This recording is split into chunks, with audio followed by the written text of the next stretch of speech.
Chapter 2676, Potential Elevated. Zero Wing's main headquarters, Shifeng's room, along with the whoosh of high-pressure air escaping, the tightly shut lid of Shifeng's gaming cabin opened up. At the same time, the strip of warning lights along the edges of the cabin lit up crimson. Sure enough.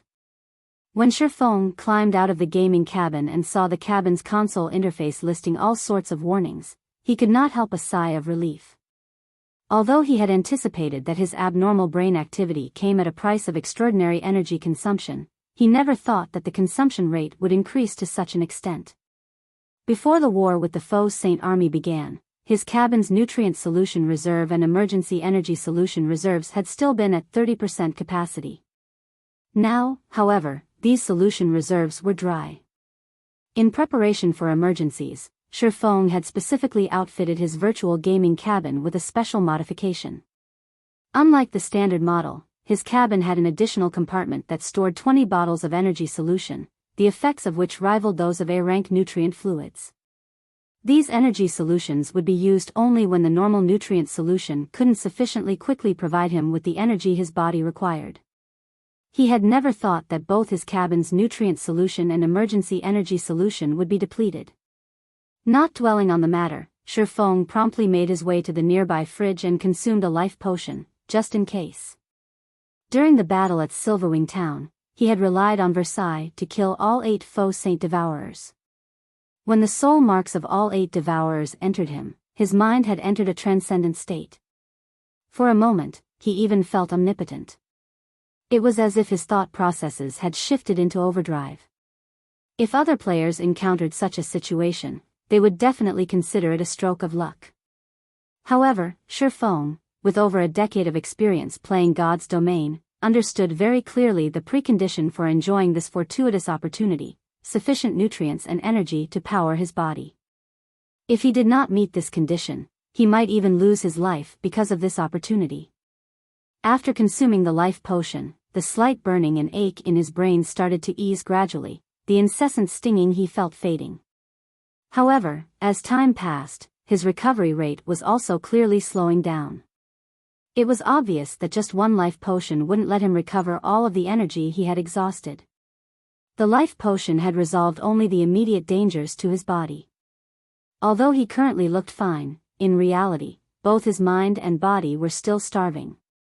Sure enough, not having enough S-rank nutrient fluids and life potions is very troublesome. Shifeng rubbed his temple in frustration. Although he had resolved his current problems, if he continued developing at this rate, the burden on his body would keep increasing. And to cope with this burden, he would need more S-rank nutrient fluids or life potions. Moreover, due to the incident this time, many of Zero Wing's members would most likely require the help of S-rank nutrient fluids or even life potions to recover, as well. If Zero Wing could not acquire enough of these energy solutions, the guild would have its development speed restricted and its growth potential reduced. For the current Zero Wing, credits were no longer a problem. After all, Zero Wing had partnered with quite a few superpowers. The guild could exchange coins or other in-game resources for credits with these superpowers. This was also the reason why Zero Wing did not face any financial problems now. However, S-rank nutrient fluids and life potions were a different story.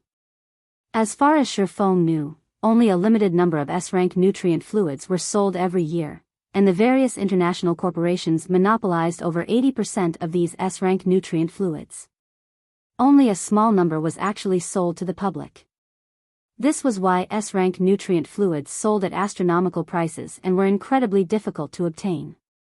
Shifeng did not feel particularly surprised by this situation. After all, the S-rank nutrient fluid did not just possess powerful recovery abilities, it could also help maintain a person's youth to a certain extent. Meanwhile, youth was priceless.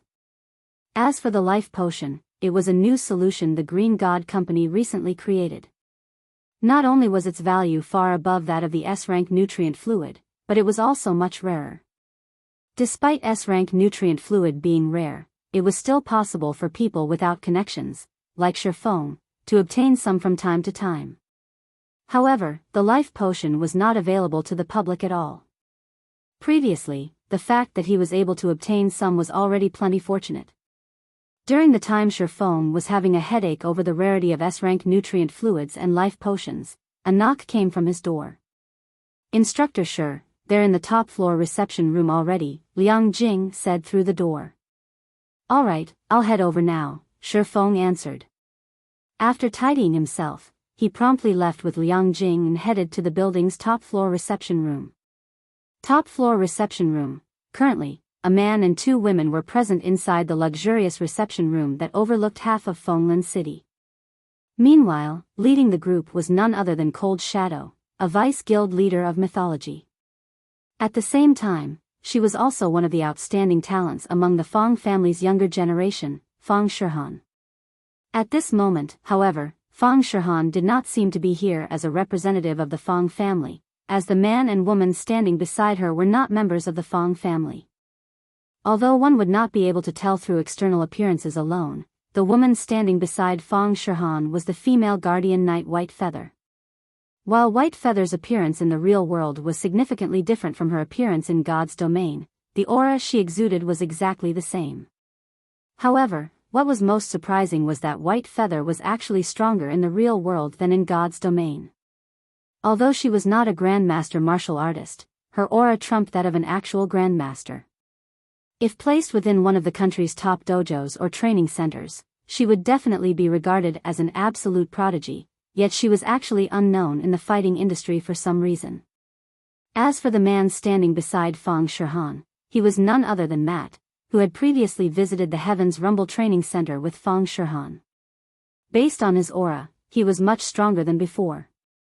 Read latest chapters at Wuxia World.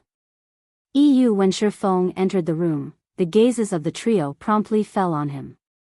Feng Shihan, in particular, looked at Shifeng as if she was appraising an item rather than a person. "Miss Feng, long time no see. May I know what business you have with me to seek me out so urgently?" Shifeng asked, going straight to the point. Previously, after he had displayed his strength as a grandmaster martial artist and suppressed Matt, both the Feng family and mythology had dropped all contact with Zero Wing in the real world. However, he also understood that this period of peace merely meant that his enemies were secretly making preparations for the next attack. After all, even an expert like Matt was merely an excellent disciple of mythology, not one of the guild's big shots or top-ranking experts. Otherwise, Matt wouldn't have listened to Feng Shihan's orders so obediently.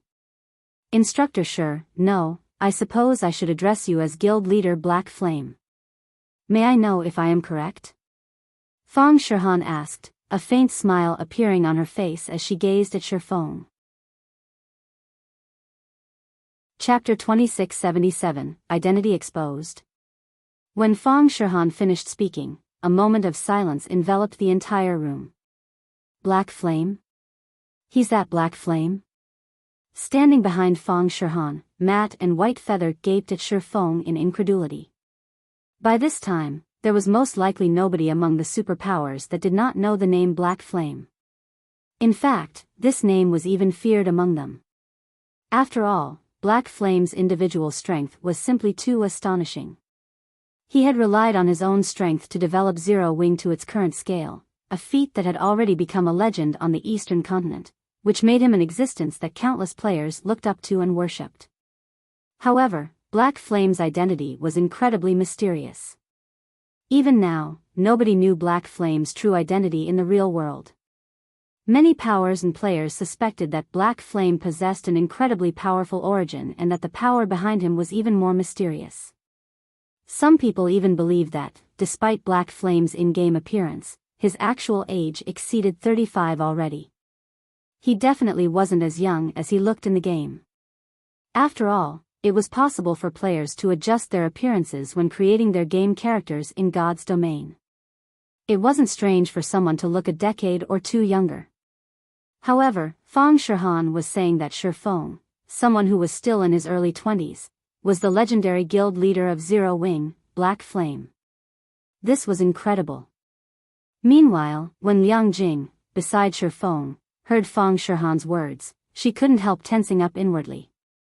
Shifeng's true identity was a core secret of Zero Wing that only the guild's core upper echelon knew.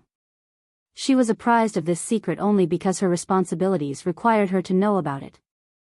Zero Wing was able to develop to its current state due largely to the mystery behind Black Flame's identity. Many superpowers had guessed that Black Flame actually had a powerful backer. Otherwise, he couldn't have become so powerful. However, as the various superpowers were unable to uncover any information regarding Black Flame's real identity, no matter what, they had never dared to take any drastic actions against Zero Wing. Now that Fang Shihan had discovered Shifeng's identity as Black Flame, the consequences for Zero Wing would be unimaginable. However, Liang Jing quickly suppressed the urge to refute Fang Shihan's words. She knew very clearly that if she were to show any signs of panic or rebuttal now, she would only confirm Fang Shihan's deduction.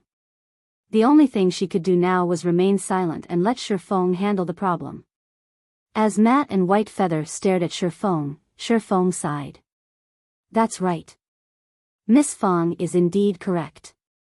I am Zero Wing's guild leader, Black Flame, Shifeng said, nodding.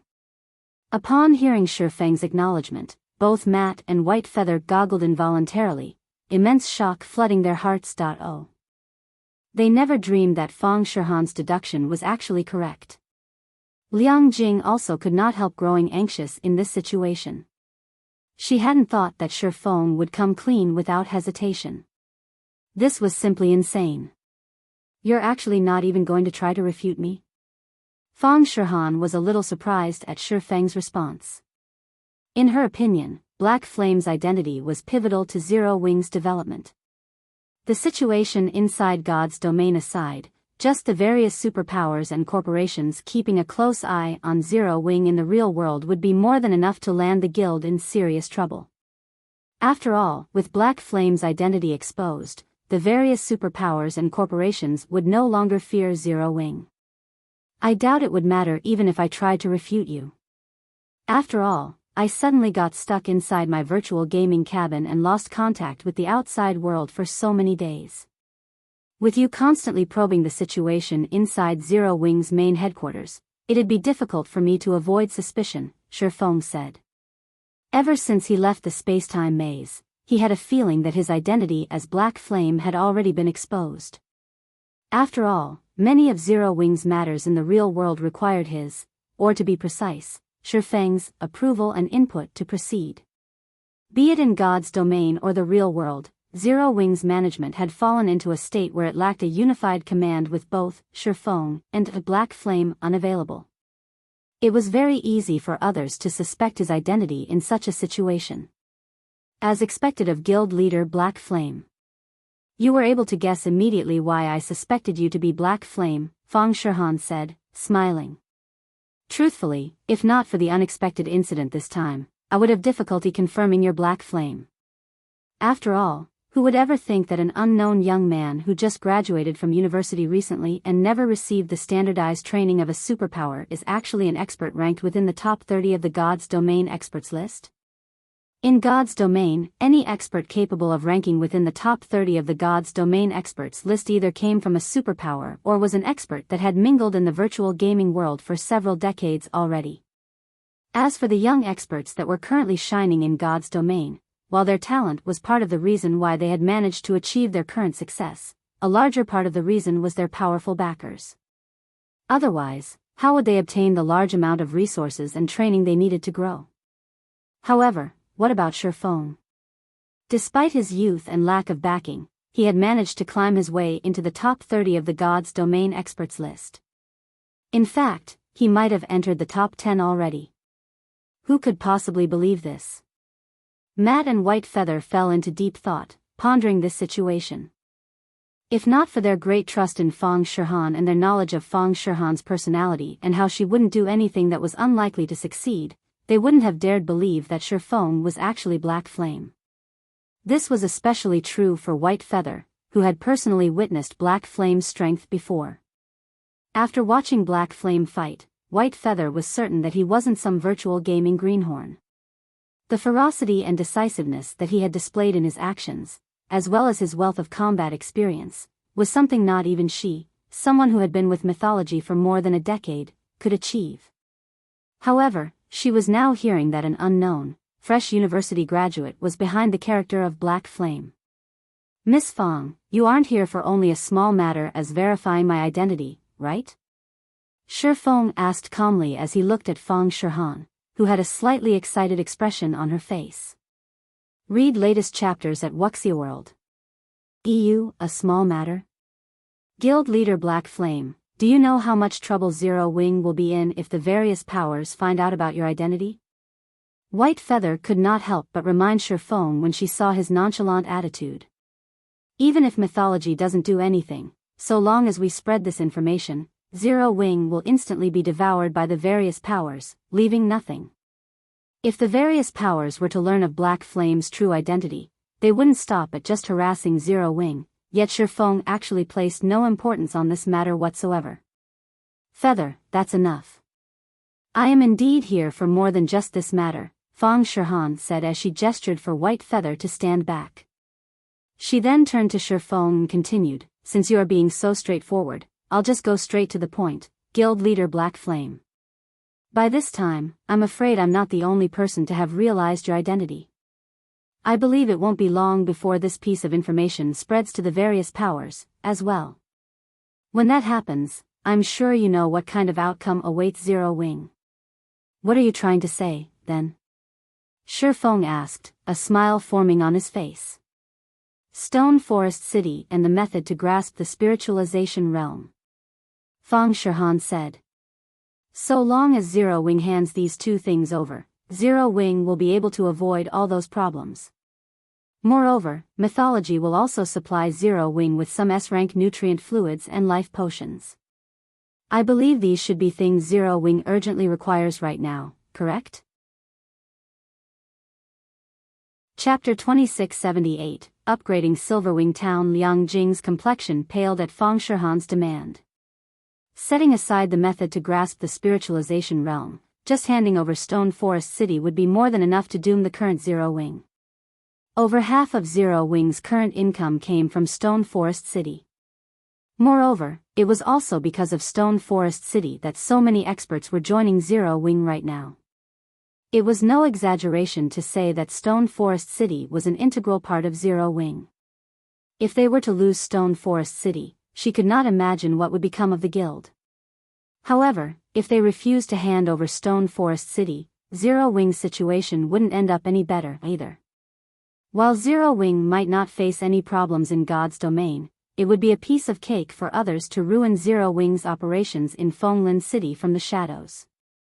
Guild leader Black Flame, I know this isn't an easy choice to make, but if Zero Wing lacks a sufficient number of S-rank nutrient fluids and life potions, wouldn't it be difficult for the guild to develop further? Fong Shihan said, smiling. I believe you, as a grandmaster martial artist, should know this very clearly. God's Domain was different from other virtual reality games. The game helped its players develop their minds to extraordinary standards, particularly when players raised their tiers and they received huge boosts to their brain activity. This discovery had spurred excitement in many people. However, in exchange for this boost in brain activity, the energy players needed to sustain their minds and bodies also increased significantly. Besides the current Zero Wing, many superpowers were having headaches over this energy problem. Meanwhile, as a result of this situation, S-rank nutrient fluids and life potions had become extremely rare on the market. It might have been fine if the volume required wasn't particularly high. It was still possible to purchase some of these energy solutions so long as one was willing to pay more credits. However, after the required volume reached a certain point, one wouldn't be able to purchase these energy solutions even if one had the money to do so. You're right. S-rank nutrient fluids and life potions are indeed the things Zero Wing currently requires the most. In fact, this problem is even more troublesome than the harassment of outside parties, Shifeng said, nodding in agreement. After Shifeng became a neutralizing grandmaster, even S-rank nutrient fluids were somewhat insufficient to maintain his body and mind at peak condition. Only life potions met his needs. There wouldn't have been a problem if he was the only person who required these high-quality energy solutions. However, if he wanted the other members of Zero Wing to improve themselves further and have a greater chance of reaching higher tiers, then they definitely could not lack a supply of S-rank nutrient fluids. If Zero Wing could not secure a large supply of S-rank nutrient fluids and life potions within a short period, even if the various superpowers did not secretly harass Zero Wing, it was only a matter of time before they surpassed Zero Wing. Guild leader? Liang Jing was startled when she heard Shi Feng's words. Stone Forest City was currently one of the few guild cities established in a level 100 neutral map. If Shi Feng were really to hand over Stone Forest City, Zero Wing would suffer immense losses in God's domain. At that time, the leveling speed of Zero Wing's guild members would plummet. In regard to this situation, both Matt and White Feather smiled. At least this kid is mindful of the situation. If he decides to sell Stone Forest City and the secrets of the spiritualization realm now, he can earn some money for them. If he waits until the various superpowers know his secret, nobody will want them even if he decides to sell them, Matt whispered. A neutralizing Grandmaster would indeed be considered an absolute powerhouse in Fenglin City. However, experts of such caliber were only useful as a deterrent against ordinary powers, not against powerful major corporations. Not to mention, without sufficient S-rank nutrient fluids and life potions, Zero Wing's peak experts would have difficulty further developing themselves. After all, a lot of energy was required to maintain the accelerated brain activity of peak experts, energy that A-rank nutrient fluids couldn't provide. Hence, the various superpowers contested hotly for S-rank nutrient fluids and life potions, driving up the rarity of these solutions.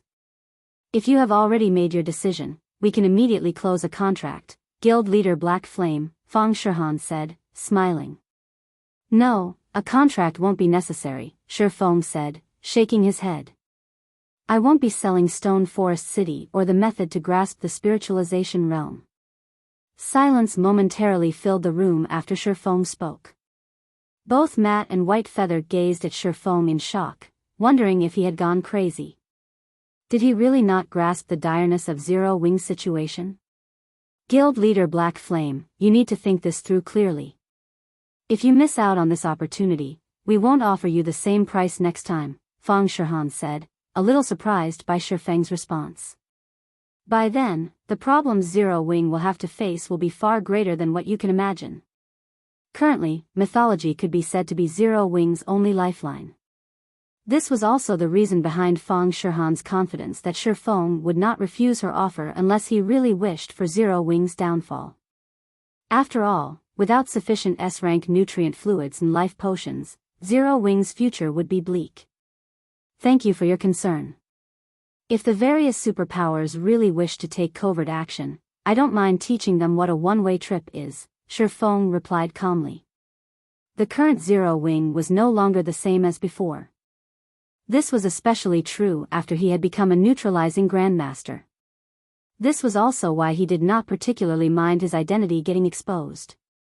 After all, secretly dealing with a neutralizing Grandmaster wasn't easy. Very well. Since you have already said so, we will take our leave first, Guild leader Black Flame, Fang Shihan said. After seeing Shi Feng remaining unfazed by her warning, she no longer tried to persuade him. Instead, she stood up and left the reception room.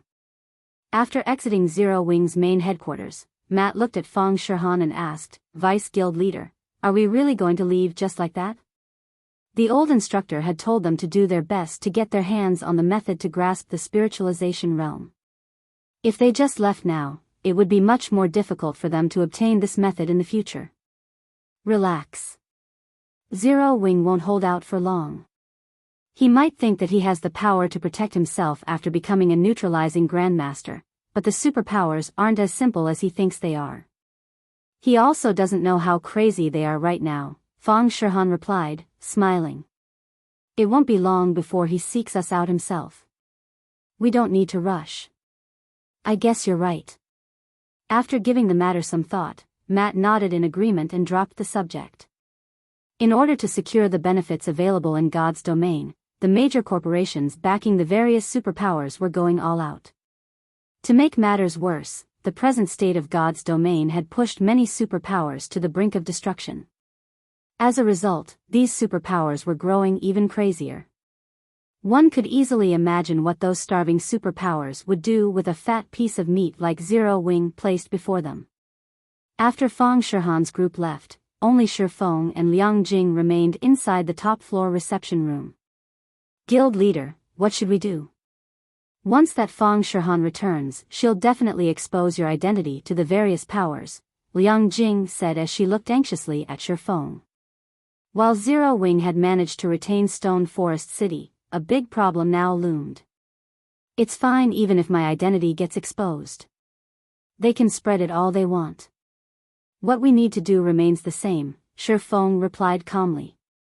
What do we need to do? Liang Jing asked curiously as she took in Shi Feng's calm expression. Earn money. Shi Feng retorted, chuckling. Whether it was developing the guild in God's domain or purchasing S-rank nutrient fluids and life potions, these actions required money to accomplish. Without money, nothing would get done. Currently, it was basically impossible for Zero Wing to obtain additional S-rank nutrient fluids and life potions from its usual sources. Fortunately, he had the invitation to participate in Green God Company's auction, which was also the only way for the guild to secure a large volume of these high-quality energy solutions. However, with how desperate the various superpowers were for S-rank nutrient fluids and life potions right now, if he did not prepare a sufficiently large sum of credits, he wouldn't stand a chance in the auction. Hence, what he needed to do now was earn money. Read latest chapters at Wuxia World. Earn money? When Liang Jing heard Shi Feng's answer, she shook her head dejectedly and said, I'm afraid that will be very difficult right now.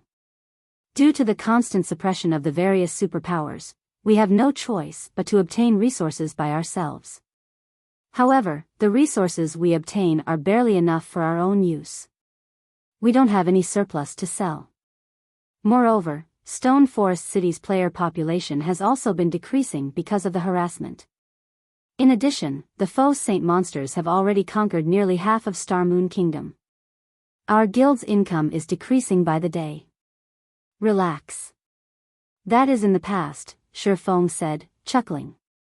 After saying so, Shi Feng had Liang Jing send someone to replenish the nutrient solution for his virtual gaming cabin. He then did some simple exercises and had a proper meal before logging back into God's domain without hesitation. Once Shi Feng was back in Silverwing Town, he promptly called out the town's interface and chose to upgrade the town. Shortly after, a system notification sounded in the ears of every player in Silverwing Town as they got teleported out of the town. Chapter 2679, Promotion Frenzy Orc Empire, Silverwing Town. After Zero Wing's victory over the foe Saint Army, independent players started flocking to Silverwing Town from all over the Orc Empire. The members of many powers also came for a better look at Silverwing Town's situation. As a result, Silverwing Town became incredibly lively for a time. As players crowded into Silverwing Town, a 20-man team entered the town in an orderly manner. The players who saw this team could not help gaping in shock. What? Even they have come to develop in Silverwing Town. Every member of this 20-man team was a level 115+, Tier 3 expert geared in dazzling equipment. Even the weakest piece of equipment they sported was at level 110, fine gold rank. The two people walking in the lead were even geared in level 100+ epic equipment. This was an incredibly rare sight even among the various superpowers experts. However, compared to the levels and equipment of these players, what truly surprised everyone was their identities. This was because this team belonged to Frost Heaven, a superpower originating from the frozen world, which had unified several of the neighboring kingdoms. Frost Heaven's strength could easily rank within the top 10 up-and-coming superpowers. Due to Frost Heaven's access to the frozen world's special bloodline legacy, many expert players were seeking to join the guild. Unfortunately, its recruitment conditions were incredibly stringent. As a result, a large majority of the applicants were disqualified. Now that Frost Heaven's members, who did not operate within the Orc Empire, had come to Silverwing Town, how could everyone not feel surprised? Although the surrounding players were quietly discussing Frost Heaven's members, the Frost Heaven members in question paid no heed to the players around them, taking their time walking down the main street while observing Silverwing Town. "So, this is Silverwing Town," a black-clad, level 116 female summoner muttered after inspecting her surroundings.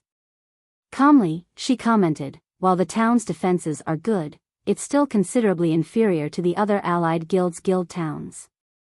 It is completely reliant on those personal guards to stay afloat. This town is already quite excellent. At the very least, it has managed to stop the attacks of the foe Saint army. It is worth recruiting into the alliance," said a female Cursmancer, who was similarly level 116, bitterly smiling at her companion's words. The foe Saint army was something even ordinary NPC cities were incapable of stopping, let alone guild towns and cities. Just the fact that Silverwing Town was able to defeat the foe Saint army was already an incredible feat after all. Not every guild town possessed the Frozen World's special methods. While these personal guards are indeed strong, those foe Saint monsters are no pushovers either. Those monsters have already spread out to over a dozen kingdoms and the Black Dragon Empire. With their growth rate, I'm afraid a large group of Tier 4 foe Saint Devourers will appear in a few days. At that time, these personal guards will most likely have trouble fending off the foe Saint monsters, much less taking the initiative to hunt down those monsters, the black-clad summoner said as she shook her head. Moreover, our purpose in coming here is to observe whether Zero Wing is truly qualified to join us in dealing with the foe Saint monsters or not. We're not necessarily here to recruit it. After all was said and done, personal guards could only be considered an external tool. The first reason for this was the incredible rarity of powerful personal guards. The second reason was the difficulty of resurrecting fallen NPCs. Currently, Silverwing Town might have a lot of players, but the town's Tier 3 player population was pitifully low. I guess you're right. Zero Wing might seem to be flourishing right now, but it is actually in a very precarious situation. The guild simply doesn't know that Saint's Hand has already partnered with many superpowers. Even if the foe Saint monsters don't take action against Zero Wing, Saint's Hand can simply supply the various superpowers with the necessary support tools to thrive in the foe Saint monsters' territory, and in return, the various superpowers will do their best to suppress Zero Wing's members. If Zero Wing does not possess enough players to fight for it, it can only hole up in its guild town and rely on the protection of its personal guards, unable to do anything more, the black-clad Cursmancer said, nodding in agreement after giving the matter some thought. Just like the summoner had said, a guild that could only defend and not retaliate did indeed lack the qualifications to join their alliance and become their partner. Meanwhile, as the level 116 summoner and level 116 Cursmancer from Frost Heaven were conversing, a system notification suddenly entered their ears. System: Silverwing Town has been promoted to Basic City. You will be teleported out of Silverwing Town in 30 seconds. What's going on? The town got promoted? The system notification stunned the players in Silverwing Town, their minds falling into a daze for quite some time as they stared at their notification windows. As for Zero Wing's members, they revealed ecstatic expressions on their faces. As an advanced town, Silverwing Town had already been able to repel the foe Saint army's attack effortlessly. Now that Silverwing Town was getting promoted to Basic City, it would pose a much more difficult challenge for the foe Saint army. Before anyone could properly react to the situation, every player inside Silverwing Town was teleported out of it. At the same time, a magic array enveloped the town. How is this possible? The black-clad, female summoner from Frost Heaven exclaimed as she gazed at the magic array veiling Silverwing Town in astonishment. Setting aside Silverwing Town's prosperity, its player population alone is still far short of the requirements of promotion. It should have taken the town at least another month to get promoted to Basic City. How could it get promoted so quickly? Frost Heaven had ample experience in promoting guild towns and cities. Hence, the team could tell that Silverwing Town's defenses already met the required standard for promotion, but its player population was still insufficient. This was a condition that could be fulfilled only by gradually accruing popularity among players. Yet, now, Silverwing Town had actually gotten promoted. At this moment, aside from Frost Heaven's members, even the other superpowers members secretly operating within Silverwing Town were stupefied by this situation. A third guild city. Some superpowers didn't even have 3 guild cities, yet not only did Zero Wing possess 3 guild cities now, but all 3 guild cities were actually established in strategic locations. This was especially true for Silverwing Town. Read latest chapters at Wuxia World. After all, the faux saint monsters had already extended their sphere of activity to the dozen or so neighboring kingdoms, as well as the Black Dragon Empire. Due to the arrival of these faux saint monsters, many of the local maps had been transformed into high-level maps, with some even becoming level 120 maps. In addition, since these kingdoms and empires would have to deal with these faux saint monsters, plenty of kingdom and empire quests would definitely be issued in the future. Through these points, one could easily predict that the players of the affected kingdoms and the Black Dragon Empire would be operating in the faux saint monsters' territory in the future. However, as these maps were originally at the borders of the various countries, there were hardly enough shelters or strongholds for players to rest in nearby. Since the Orc Empire served as a hub connecting the various countries, the future development of any guild city there would be terrific.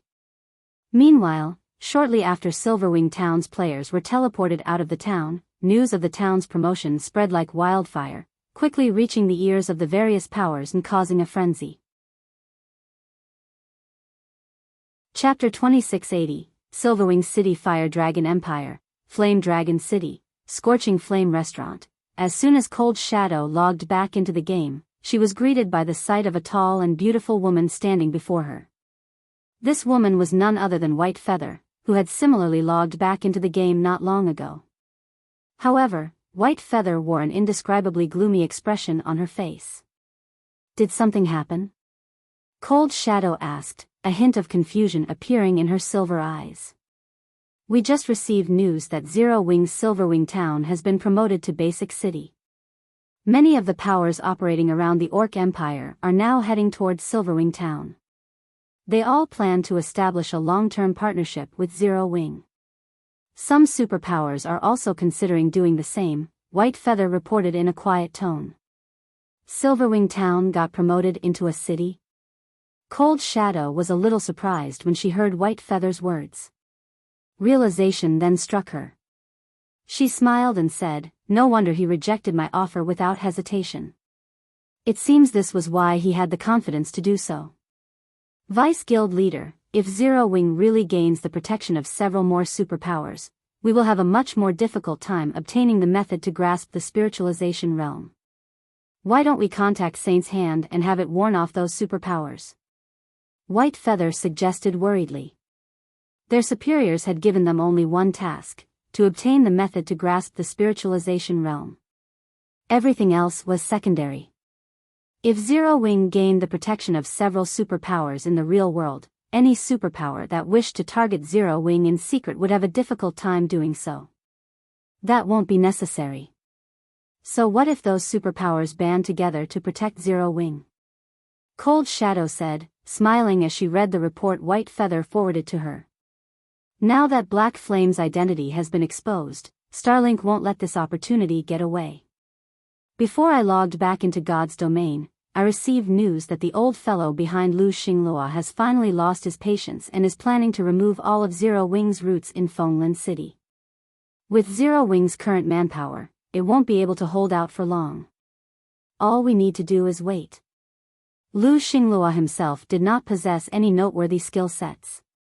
In fact, a large part of the reason why the Starlink Guild was able to develop to such an extent was the old fellow supporting Lu Xinglua. Even several superpowers working together wouldn't be enough to stop that old fellow. Even in mythology, only a handful of people could go up against him. I understand. I'll have someone keep a close eye on Zero Wing during this period, White Feather said, nodding. During the time Cold Shadow and White Feather were conversing, Silverwing Town's promotion had finally completed. When the magic array disappeared, the town that previously sat atop a sand dune was no more. In its place was a magnificent city. Whether in terms of size or defensive standards, the new Silverwing city far surpassed the old Silverwing town.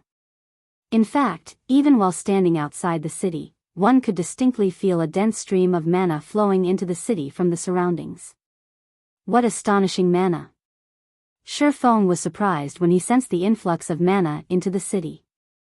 Upon Silverwing Town's promotion to Silverwing City, its core magic array had received a significant improvement.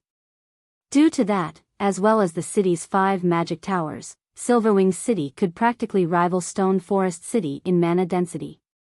If players were to rest in Silverwing City, the effects they gained might not be as excellent as what they would enjoy when resting in Stone Forest City's Freedom Hotel, but the result would still be quite excellent. It definitely wouldn't be an exaggeration to call Silverwing City a sacred land for players to rest in. Due to the incursion of the foe Saint monsters, many maps in the Orc Empire had transformed into level 100+ neutral maps. Normally, players would have considered this a matter worth celebrating. Unfortunately, not only did these new level 100+ neutral maps have very thin mana, but due to the Orc Empire's special circumstances, players also could not use flying mounts and return scrolls there. Moreover, there were still the corrosive foreign energies present in all neutral maps. As a result, most players were leery of operating in these newly created neutral maps.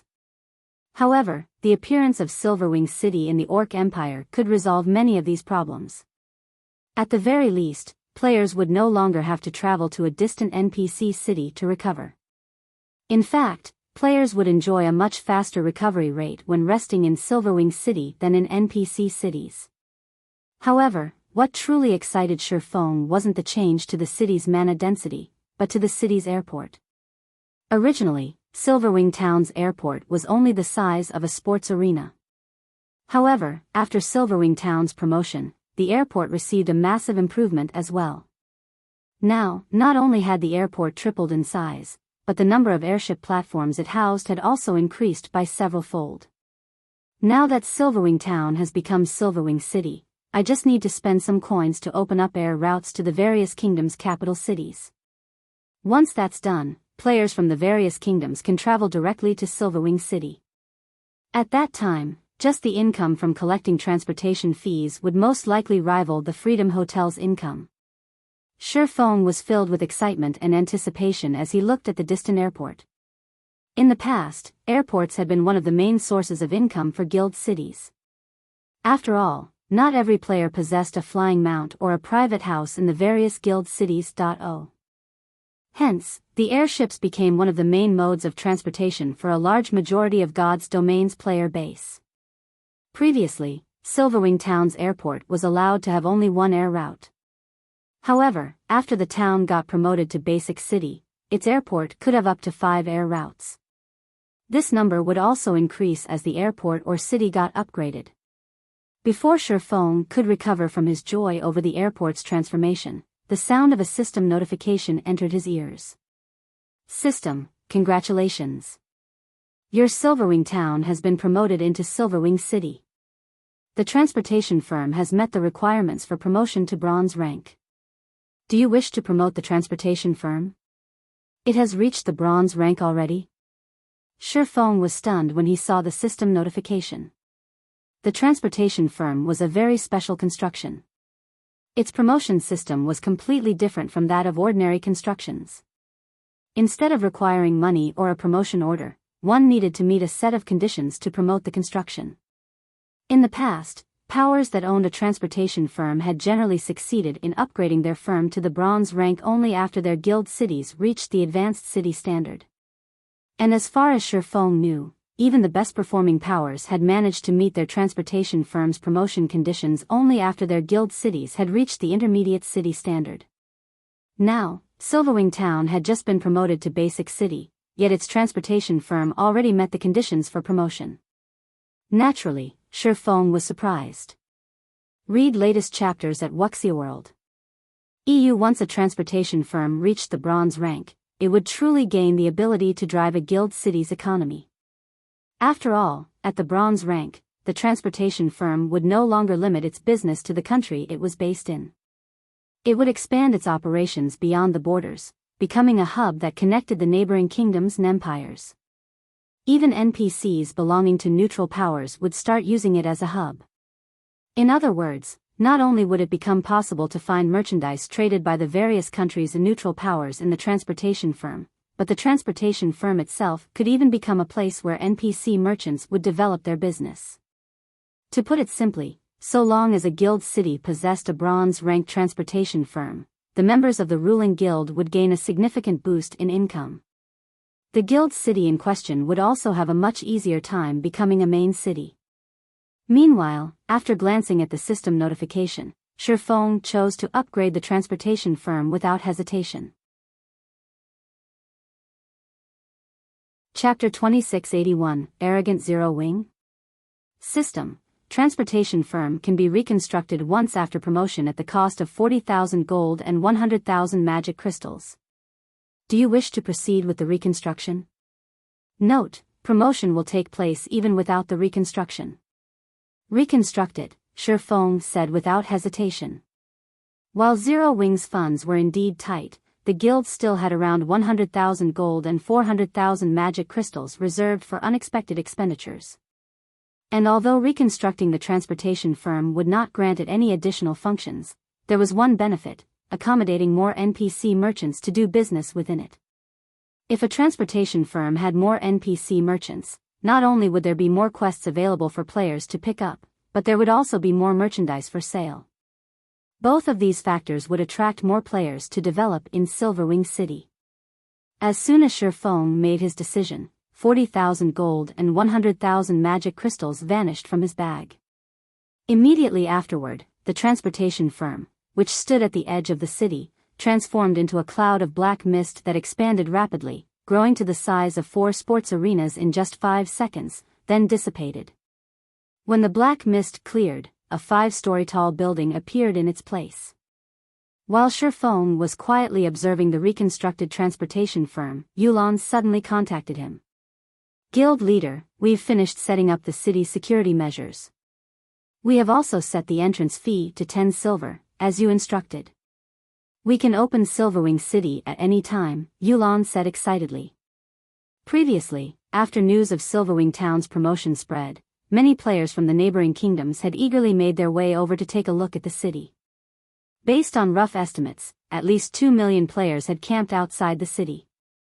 With so many players seeking entry, Zero Wing could earn a small fortune just by collecting entrance fees. Previously, Silverwing Town couldn't collect any entrance fees since it was a town. Its main sources of income back then were shop rentals and the candlelight trading firm. Now that they could collect entrance fees from players visiting Silverwing City, the financial problems Zero Wing was currently facing would definitely be resolved. Alright, open the city, Shifeng said, chuckling. After receiving Shifeng's approval, Yulan promptly deactivated the magic array inside the city lord's mansion that prevented outsiders from entering the city. Immediately, the opaque magic barrier enveloping Silverwing City shattered, and the city appeared before the eyes of everyone outside the city. The instant Silverwing City was opened to the public, the crowd waiting outside the city walls was dumbfounded. Crap! How spectacular! Isn't this city on the same standard as Stone Forest City? The appearance isn't the only thing that's marvelous. The mana radiating from Silverwing City feels just slightly inferior to Stone Forest Cities. I'm just wondering how much the entrance fee will be. If it's too expensive, ordinary players like ourselves will have a difficult time developing in Silverwing City. Everyone was curious about Silverwing City's current situation. It might be fine if it were any other guild city, but Silverwing City was the only guild city in the Faux Saint Monsters territory. Previously, Silverwing Town was already able to fend off an army of more than 4 million Faux Saint Monsters as an advanced town. Now that it was a basic city, the Faux Saint Monsters would most likely be helpless against it for the foreseeable future. Hence, one could say that Silverwing City was currently the safest location within the Faux Saint Monsters territory. Meanwhile, safety was the #1 priority of both ordinary players and experts. At this stage of the game, many players would fall into despair over even a single death. After all, after reaching level 100 and beyond, not only did leveling up become much more difficult, but level 100 plus equipment was also incredibly precious. Losing a single piece of level 100 plus equipment would set a player back by days or even weeks. However, after the gathered players lined up at Silverwing City's main gate, they were stupefied by what they saw. An entrance fee of 10 silver? Is Zero Wing insane? The black-clad, female summoner from Frost Heaven exclaimed, her eyes widening in shock as she looked at the Tier 3 personal guards collecting the entrance fee. Currently, guild cities located in neutral maps generally charged players an entrance fee of only 2 silver. While it was reasonable for Silverwing City's entrance fee to be a little more expensive, as it was the only guild city in the Faux Saint Monsters territory, a 10 silver entrance fee was 5 times the going rate. Moreover, the map Silverwing City sat on was not very high-leveled. Even after the transformation due to the Faux Saint Monsters, the map had only been upgraded into a level 80 neutral map, not a level 100 plus neutral map. If players wished to head to level 100 plus neutral maps to grind, they would still need to travel quite a distance. Hence, Silverwing City could, at best, be considered a transit station and resting place. Players didn't need to stop by the city to grind in the Orc Empire's level 100 plus maps. The female summoner from Frost Heaven wasn't the only person stunned by Silverwing City's exorbitant entrance fee. The various superpowers members that were planning to enter the city were too. They could not help suspecting that Zero Wing had gone crazy for money. Originally, there were already very few players willing to operate within the Faux Saint Monsters territory. After all, the Faux Saint Monsters only allowed players to level up faster. They did not drop any weapons or equipment, and the coins and materials they dropped were inferior compared to the loot from other monsters. Not to mention, operating within the territory of Faux Saint Monsters was much more dangerous than operating elsewhere. While a 10 silver entrance fee wouldn't be much of a problem for Tier 3 experts, it was a huge expenditure for Tier 2 players. If Zero Wing insisted on a 10 silver entrance fee for Silverwing City, hardly any Tier 2 players would be willing to visit the city. Meanwhile, just how many Tier 3 experts were there in God's domain right now? Crap. Does Zero Wing take us for fools? Zero Wing really has gotten arrogant. A 10 silver entrance fee? Does Zero Wing really think we need to develop in the Orc Empire? A large number of Tier 2 players complained about Silverwing City's entrance fee, some even ranting in rage. Previously, they could continue operating within the Faux Saint Monsters territory only because it did not cost any money to enter Silverwing Town. By collecting a 10 silver entrance fee now, Zero Wing was basically chasing Tier 2 players like themselves away from Silverwing City. In the meantime, a heavy atmosphere shrouded a 1,000-man team standing some distance away from Silverwing City's main gate. Vice Commander, an entrance fee of 10 silver is simply too much. If we have to pay such a fee, after deducting all our daily expenses, our Tier 2 brothers will earn almost nothing. I suggest we head somewhere else to develop. It is simply impossible for us to continue developing in Silverwing City, a level 107, Tier 2 Berserker said as he looked at Solid Wind. I truly did not think that Zero Wing would be so ruthless. We should have followed suit with the other adventurer teams and headed to one of the kingdoms or the Dark Knight Empire to develop, a level 113, Tier 3 male elementalist grumbled. Wind, this price is indeed too high. We can't afford it in the long term. Why don't we head to the Dark Knight Empire and take a look there? I heard that there are guild cities established in level 100 plus neutral maps there as well. Moreover, those cities are also collecting a 10 silver entrance fee, Crazed Bull suggested. Read latest chapters at Wuxia World. Many other members of the Blood Pact adventurer team nodded their heads in agreement. Compared to paying 10 silver to Zero Wing for no good reason, it would be much better to spend that 10 silver in a guild city located in a level 100 neutral map. They would definitely gain a much better harvest there than in the Orc Empire. Alright, then. However, we still have some quests we need to turn in, Solid Wind said, sighing. Bull, you and a few others will follow me inside. Everyone else, wait outside. The other Blood Pact members nodded in acknowledgement of Solid Wind's instructions. Aside from Blood Pact, the other adventurer teams made similar decisions, delegating the submission of their completed quests in the city to a handful of Tier 3 experts while planning to leave the Orc Empire entirely or head to one of the guild towns to continue developing within the empire. Following which, despite the large number of players gathered outside Silverwing City, only a small number of Tier 3 experts actually entered the city.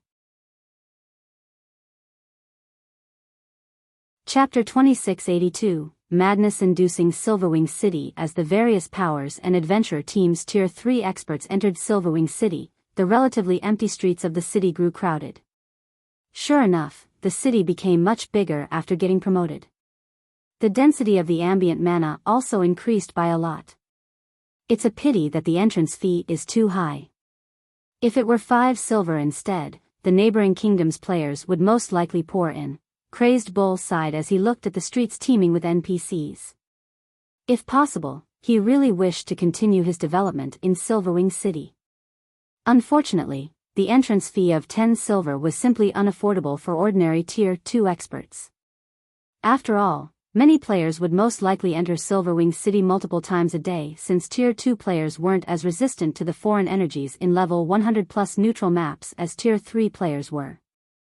They could survive in level 100+ neutral maps for only a few hours per trip. Fortunately, Tier 2 players recovered from these foreign energies very quickly, so they generally could make 2 or 3 trips to level 100+ neutral maps per day. However, each additional trip meant they had to pay another 10 silver coins to enter Silverwing City. Originally, earning money was already a difficult task in the Faux Saint Monsters territory. Paying an additional 20 or 30 silver per day would be onerous on Tier 2 players' finances. After all, Tier 2 players had plenty of other expenditures they needed to cover: training, repair fees, lodgings, food, and beverages. Moreover, if a Tier 2 player wished to reach Tier 3, they needed excellent equipment and powerful Tier 2 skills and spells. In order to earn money, some Tier 2 players would even invest a significant portion of their time grinding for materials in lower-leveled maps, which, in turn, caused their levels to lag. Currently, only Tier 3 experts could afford Silverwing City's 10 silver entrance fee. However, how rare were Tier 3 experts? Not to mention, with the abilities of Tier 3 experts, they had their choice of leveling grounds. They didn't need to remain in the Orc Empire. The other Tier 3 experts of Blood Pact bobbed their heads in agreement with Crazed Bull's words. They felt that Zero Wing was basically chasing away players from Silverwing City. With this, the several guild towns established in the Orc Empire would flourish while Zero Wing would have only an empty guild city. After conversing for some time, Blood Pact's members made their way to the transportation firm to turn in their completed quests. However, Crazed Bull and the others were stunned to see the massive transportation firm, which could easily fit 4 sports arenas. What's going on? What did Zero Wing do? The current transportation firm was on a completely different level than the one before. There was also an unbelievably large number of NPCs entering and leaving the building. Previously, there would usually be only a few dozen NPCs entering and leaving the building at any time. Now, however, not only had this number increased beyond 200, but many of these NPCs were even nobles or people of neutral races. This was a rare sight. Before Crazed Bull and the others could react to this situation, several teams of Tier 3 experts walked out of the transportation firm one after another, every player on these teams wearing ecstatic looks on their faces. Moreover, every one of these teams had either a luxuriously dressed NPC noble or a neutral NPC following behind them. It was obvious that these teams had picked up a quest commissioned by these NPCs. Am I dreaming? Why are there so many quests from NPC nobles and neutral NPCs?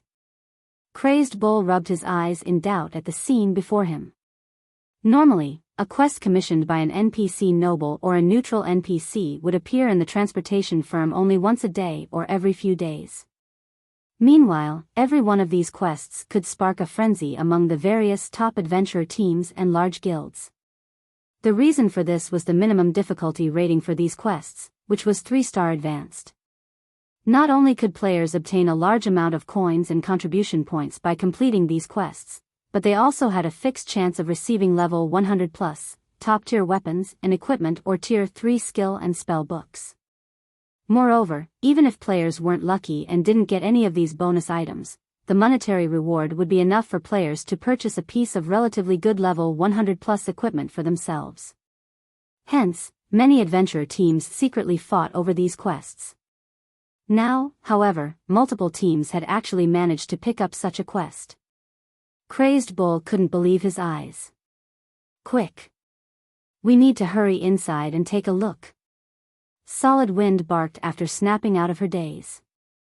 Upon hearing Solid Wind's words, the other Blood Pact members nodded and charged into the building. They wanted to know what exactly had happened to the transportation firm for there to be so many 3-star advanced quests. When Solid Wind and the others entered the transportation firm, they were stupefied at the scene before them. Inside the transportation firm's spacious lobby, long queues of NPC merchants snaked in front of the reception desks. At a glance, these NPCs easily numbered more than 5,000. Moreover, many of these NPCs were even NPC nobles and neutral NPCs. The gigantic, translucent quest crystal hovering in the center of the lobby actually displayed numerous 3-star advanced quests. The top few entries of the list were even 4-star quests, something they had never seen before. Delivery to the Black Dragon Empire's border fortress Fret, difficulty, 4-star. Requirement, Tier 3. Team must have at least one person that has completed 10 3-star advanced quests and 20 3-star quests. All other members must have completed at least 10 3-star quests. Remuneration, 50 gold and 3,000 contribution points. Additional rewards unknown. Recruiting 50 people. Delivery to the neutral zone Silent City, difficulty, 4-star. Requirement, Tier 3.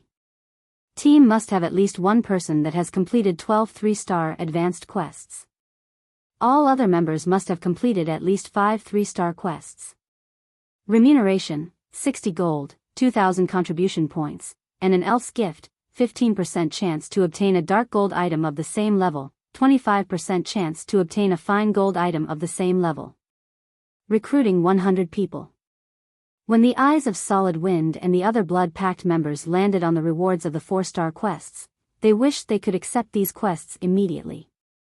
Setting aside the additional rewards, just the coins and contribution points these quests awarded were more than enough to make Tier 3 experts like themselves go crazy.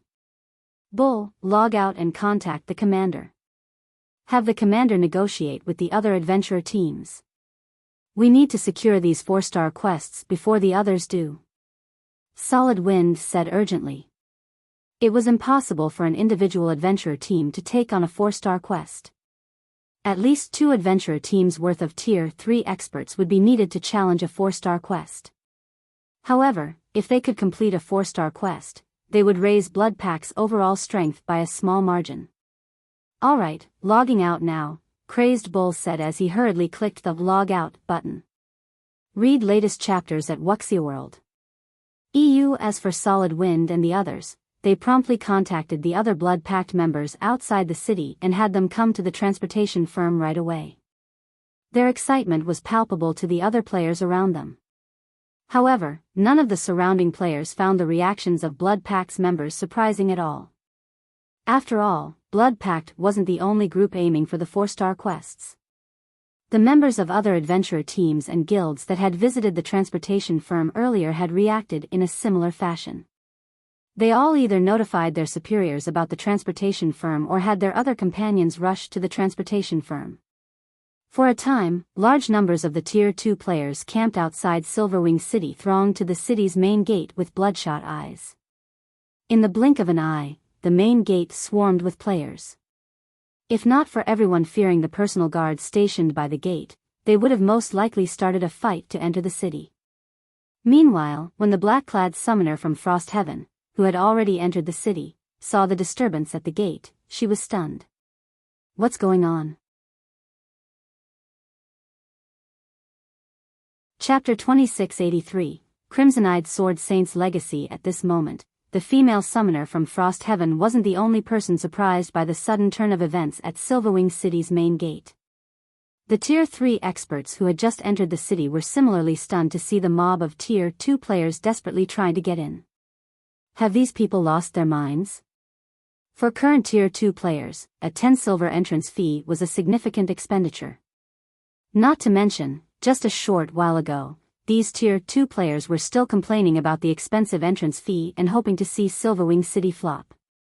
Now, however, these same Tier 2 players were desperately trying to get the NPCs stationed at the gate to take their money, their bloodshot eyes making it seem as if they would start a fight if the NPCs refused to take their money. However, before the Tier 3 expert standing before the city gate could properly process the situation, batch after batch of Tier 2 players rushed into the city, their numbers simply staggering.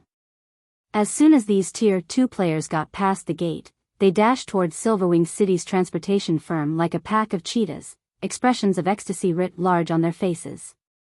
What did Zero Wing do? The female summoner from Frost Heaven could not help her confusion when she saw the various powers and adventurer teams Tier 2 members running past her toward a distant corner of the city. Just a moment ago, the players had clearly given up on Silverwing City because of its exorbitant entrance fee.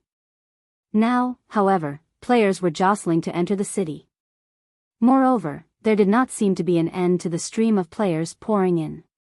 At this rate, Zero Wing would become filthy rich just from the entrance fees of Silverwing City. These people seemed to be rushing toward the transportation firm. Something must have changed there, the female Cursmancer standing beside the summoner said as she looked at the direction the crowd of players was taking. The transportation firm? The female summoner found her companion's words a little hard to believe. She simply couldn't figure out what kind of changes the transportation firm could have undergone to provoke such a frantic reaction from so many Tier 2 players. However, the female summoner did not put too much thought into the matter.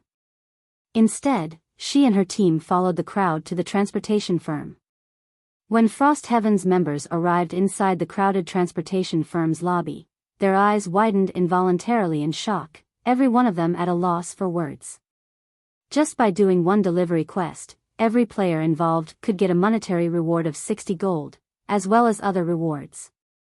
This was an income even Tier 3 peak experts like themselves were incapable of earning within 1 or 2 days, yet there were actually 6 of such delivery quests available. Moreover, aside from the 6 4-star quests, there were a ton of 3-star advanced quests, which similarly granted lucrative rewards that could match the total daily income of Tier 3 peak experts like themselves. If they focused on grinding, making money for an entire day, not only would they have to sacrifice a large amount of their training time, but the income they generated would also be limited to coins. They wouldn't receive any weapons or equipment.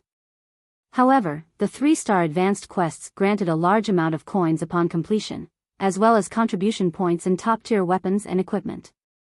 Doing these delivery quests was even more lucrative than raiding super large-scale team dungeons. With how low the drop rate was in team dungeons, there definitely wouldn't be enough weapons and equipment dropped for everyone in the team. Moreover, there was also the problem of class compatibility.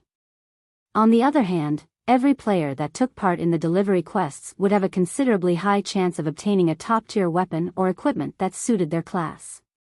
One could say that, so long as players kept doing these 3-star advanced delivery quests, their income, EXP gain, and equipment acquisition rate would already rival those of Tier 3 peak experts. It's no wonder these people reacted so crazily. I truly underestimated Zero Wing. With these tempting quests, let alone a 10 silver entrance fee, even if the fee were 20 silver, there would still be a ton of players seeking to develop in Silverwing City, the black-clad summoner commented as realization dawned upon her. Since even a Tier 3 peak expert like herself felt tempted by the delivery quests available in the transportation firm, the attraction the firm held for Tier 2 players and ordinary Tier 3 experts was easy to imagine.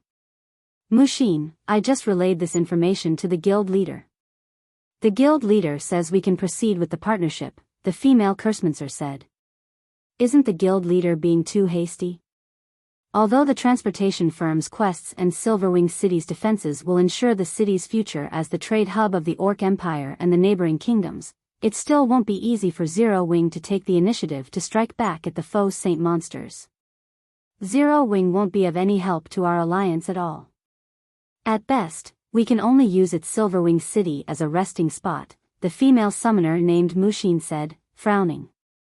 Zero Wing's transportation firm was indeed amazing, but the alliance Frost Heaven formed was no ordinary existence either.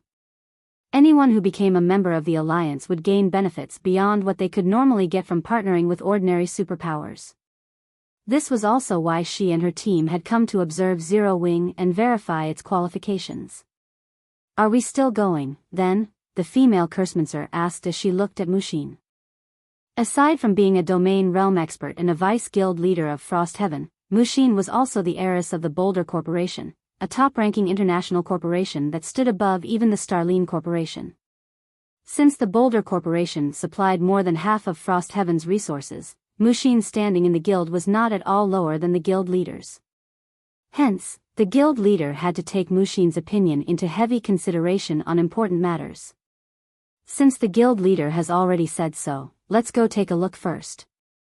If Zero Wing really has the potential and strength to fight the foe Saint monsters, letting it join the alliance isn't exactly impossible," Mushin said after giving the matter some thought. "However, if I find Zero Wing wanting, then we'll have to choose another target to recruit. I'll get in touch with Zero Wing now, then," the female Cursmancer said with a sigh of relief at Mushin's answer. In her opinion, Silverwing City's potential was truly massive. Even without Frost Heaven's help, the city would still flourish. In fact, it might even become an integral location for the Alliance's fight against the foe Saint monsters in the future. However, if Mushin was really opposed to Zero Wing's joining the Alliance, then even the guild leader would have difficulty persuading her. While Mushin and the others were conversing, news regarding the transportation firm also spread quickly. As a result, many of the powers heading back to their respective kingdoms promptly did a U-turn, with some even planning to make Silverwing City a long-term headquarters of theirs. As Silverwing City's player population was booming, Shifeng finished accepting the Crimson-Eyed Sword Saint's legacy. Sure enough, breaking through the limits of the epic mana body isn't that easy. Shifeng breathed out a deep sigh as he looked at the shattered memory crystal in his hand. Originally, he thought that with the effects of the 8 soul marks and the Crimson-Eyed Sword Saint's legacy, he could instantly break the shackles of his epic mana body. Unfortunately, things didn't work out as he planned, leaving him still one step shy of a breakthrough. Although he had long since known that it was much more difficult to break through the limits of an epic mana body than it was for a gold mana body, he never thought that the difficulty would be this high. Despite relying on the Crimson-Eyed Sword Saints and Heavenly Blue Saints' experiences, no matter how he tweaked the circulation of mana in his mana body, he still couldn't surpass the perfect state. Of course, that didn't mean Shifeng had gained absolutely nothing from the Crimson-Eyed Sword Saint's guidance. By relying on Elvo's experiences and techniques, he could now circulate the mana inside his body 20% faster than before. For other players, such an improvement wouldn't yield any significant effects. However, for someone like Shifeng, who possessed a natural domain, it was akin to a 20% boost to his reaction speed, a massive improvement. Moreover, his mana domain had also become much denser and more solid. If Shifeng were to go up against a foe Saint Devourer now, he was confident he could beat the living daylights out of the mythic monster without even resorting to his mana technique and Black Dragon's soul. Read latest chapters at Wuxia World. EU. At this time, Yulan suddenly called Shifeng and said, "Guild leader, some representatives from Frost Heaven have paid us a visit. They say they wish to discuss a partnership." Frost Heaven? Shifeng was not unfamiliar with this name. In fact, this was a very famous name during his previous life. After all, Frost Heaven was one of the 12 great guilds of God's domain, a true titan in the game. However, Frost Heaven had maintained a very low profile during the early stages of God's domain, so much so that barely anyone had thought about the guild. To everyone's surprise, though, Frost Heaven had actually been the first superpower in the game to successfully produce a Tier 4 player, an incident that had propelled the guild into the spotlight and made it known by everyone in the game. "Do you wish to meet them?" Yulan asked when she saw Shifeng turning contemplative. "Have them wait in the City Lord's mansion's reception room," Shifeng said, nodding. He then tidied up his workspace before leaving his 4th-floor office and making his way to the 1st-floor reception room.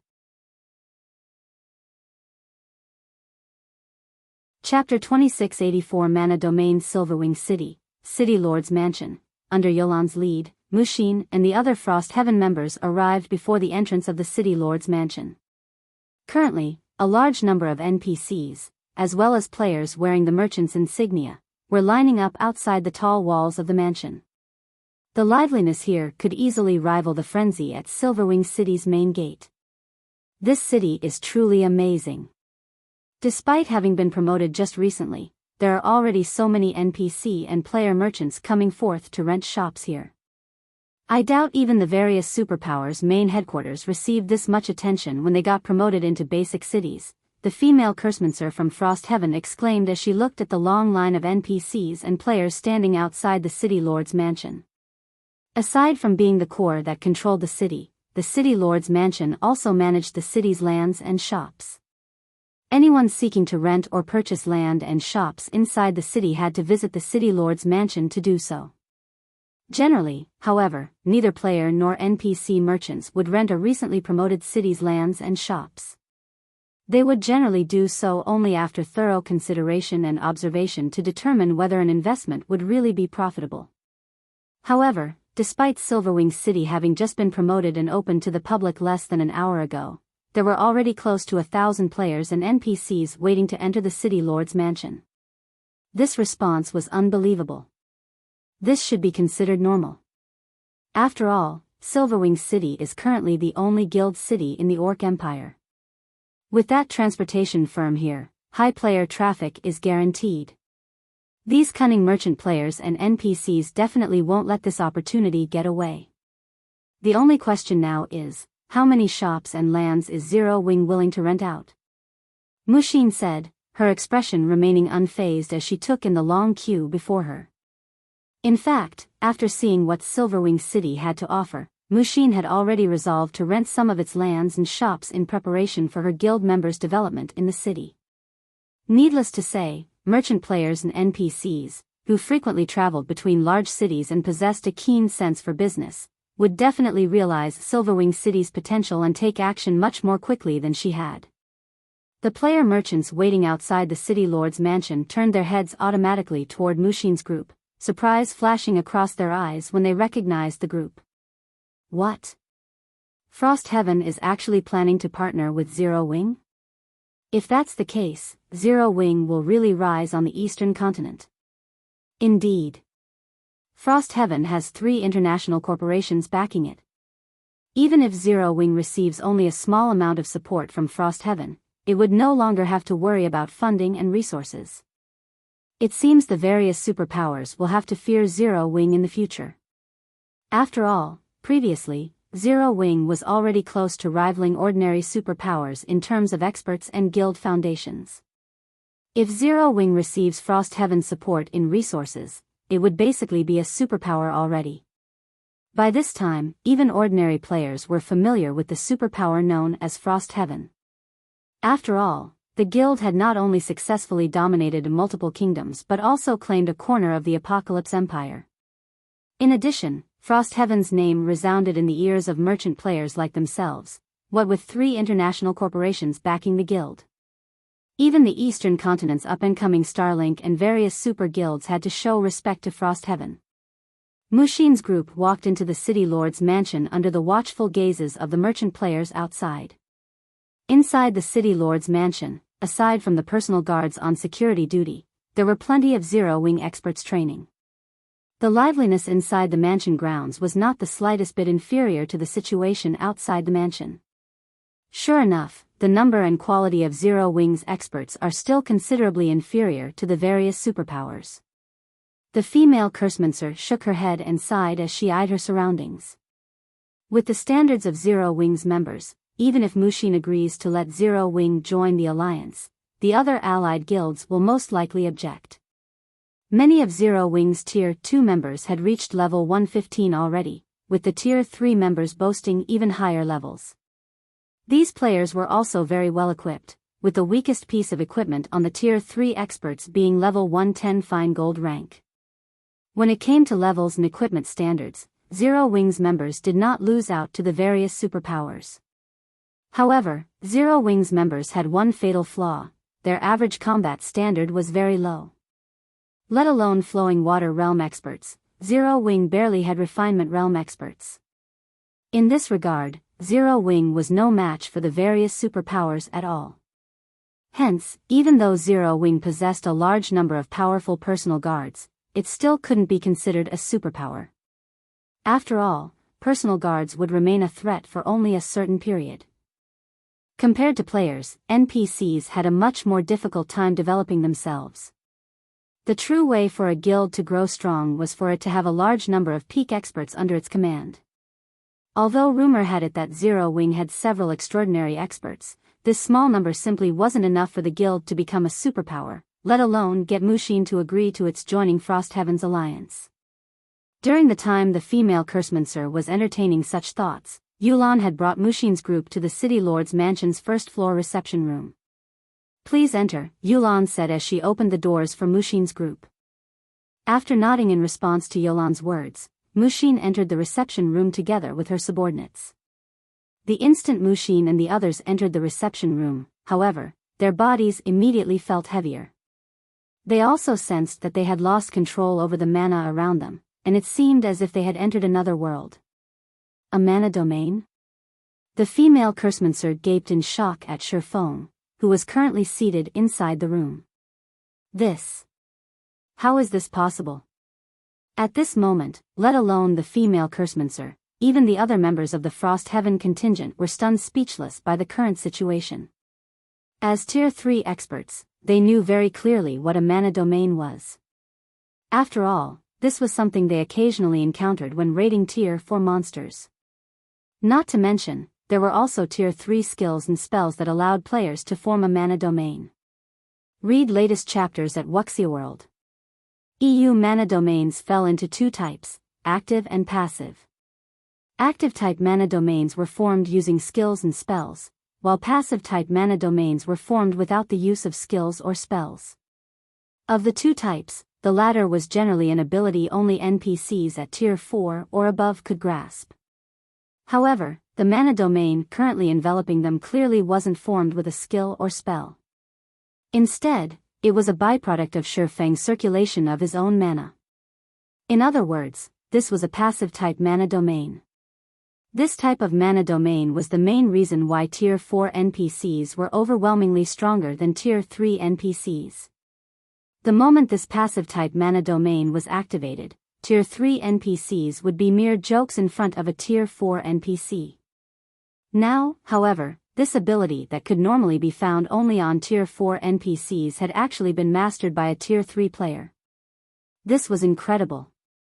"You must be Frostheaven's representatives." "I am Zero Wing's guild leader, Black Flame," Shifeng said as he swept his gaze across Mushin's group. Going straight to the point, he asked, "I heard from Yulan that you've come to discuss a partnership with Zero Wing. May I know what kind of partnership you have in mind?" Chapter 2685, Generous Remuneration, Tier 4 Promotion Quest. As soon as Shifeng finished speaking, the female Cursemancer and the other Frostheaven members inside the room promptly snapped out of their dazes, all the contempt they previously had for Zero Wing swept away. The number of peak experts Zero Wing currently had was indeed no match for the various superpowers. However, with Shifeng's mana domain, he could boost a team's combat power by a significant margin. Moreover, if a superpower did not have any means of dealing with a mana domain, it wouldn't matter how many Tier 3 experts they sent at Shifeng. Every one of them would just end up as cannon fodder. "Guild leader Black Flame, you really are a straightforward person. In that case, let me introduce myself first. I am Mushin, a vice guild leader of Frostheaven, and I am here on behalf of the guild to invite Zero Wing to join Frostheaven's alliance," Mushin said, looking at Shifeng. "Your alliance?" Shifeng looked at Mushin with some confusion. As far as he remembered, Frostheaven had always walked the path of a lone wolf, never forming alliances with others. "That's right. You can consider it an alliance targeting the foe saint monsters," Mushin explained, nodding. "So long as Zero Wing joins the alliance, not only will we attack and defend against the foe saint monsters together, but we will also share plenty of information with Zero Wing, especially information related to the foe saint monsters' activities. This way, if the foe's Saint monsters try to conduct any large-scale operations, we will be prepared for them. What are the entry requirements? Shifeng asked. For the current Zero Wing, the offer of help in attacking and defending against the foe's Saint monsters wasn't particularly important. However, information regarding the foe's Saint monsters' activities was something that interested him greatly. Although Zero Wing's members could collect plenty of information regarding the foe's Saint monsters' movements, the scope of that information would drastically pale in comparison to what several superpowers working together could obtain.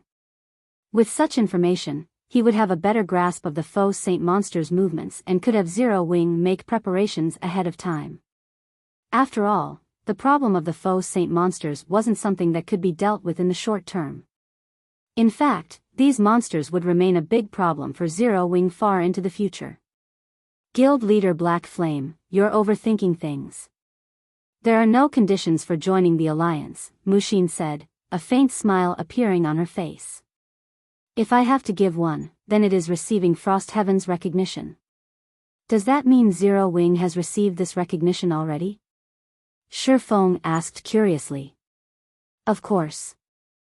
Moreover, aside from inviting Zero Wing into the alliance, I also wish to extend an invitation to Zero Wing to take part in a secret operation our alliance is planning, Mushin said earnestly. Secret operation? Is it compulsory to join? Shifeng asked when he noticed a hint of excitement on Mushin's face. It's not compulsory, but if Zero Wing is willing to help, I can personally provide you with a generous remuneration. For example, I can give you 50 bottles of S-rank nutrient fluid, something that the various superpowers are currently in urgent need of, Mushin said. The other Frost Heaven members standing beside Mushin turned to her in shock. Mushin, what are you thinking? That's an absolute secret. Even within the alliance, only 2 other guilds have the qualifications to take part. If you invite Zero Wing, even if the Grand Elders agree, the other 2 guilds will most likely have strong opinions about it, the female Cursemancer murmured to Mushin. The female Cursemancer wasn't particularly surprised that Mushin had agreed to Zero Wing's joining the alliance.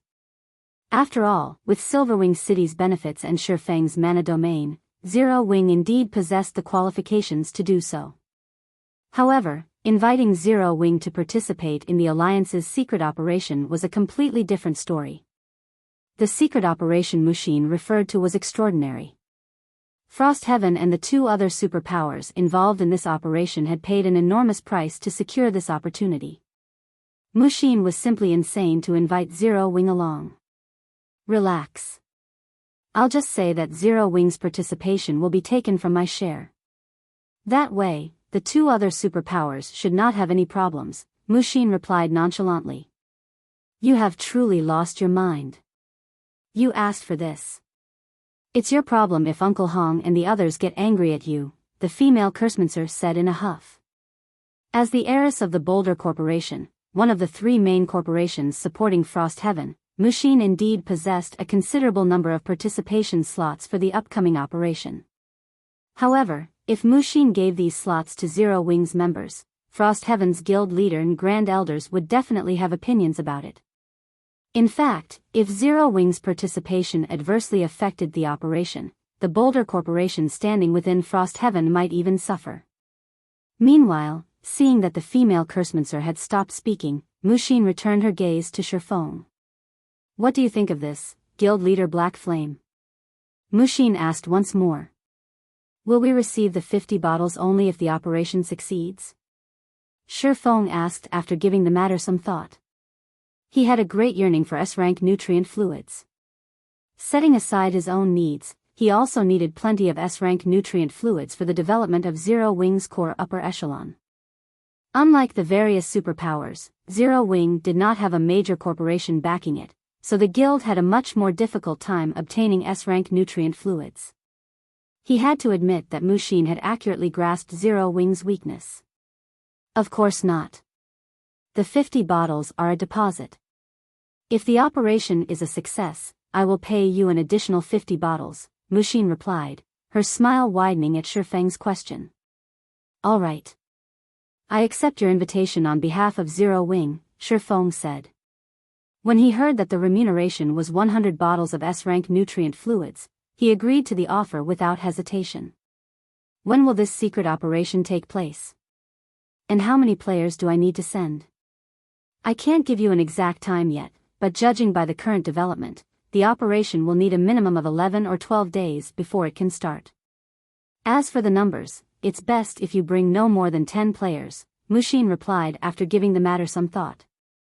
She then pointed at the female Kursmancer beside her and continued, once the preparations on our side are done, I'll have Li Xuan notify you.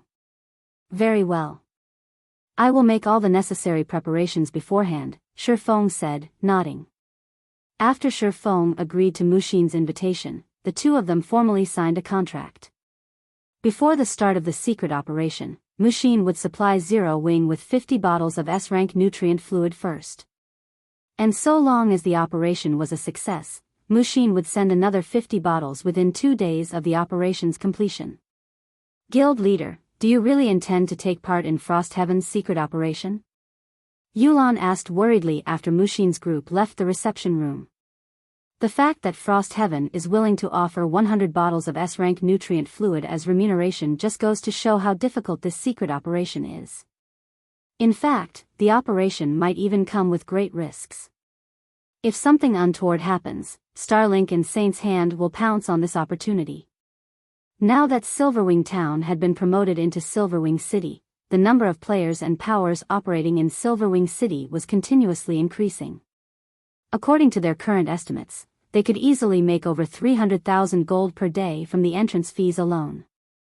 After deducting the various expenditures of the city, they should still net over 100,000 gold, and this didn't even take into account the income from the transportation firm. To put it simply, they had no need to take any risks.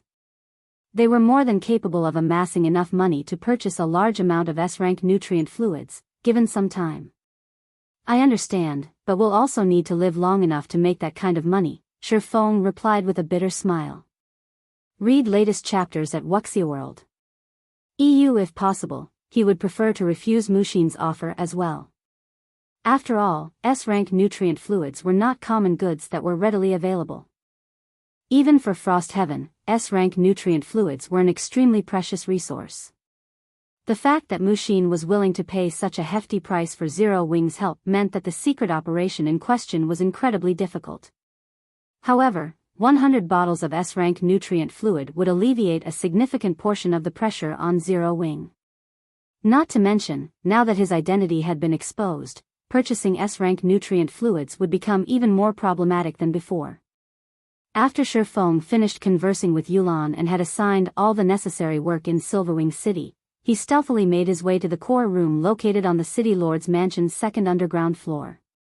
He then took out a tattered scroll from his bag. Although I haven't made all possible preparations, in order to ensure the success of my future operations, I have no choice but to get promoted as soon as possible. Gritting his teeth, Shi Feng unfurled the legacy scroll he obtained from the ancient Lich Zorak and chanted the incantation recorded on it.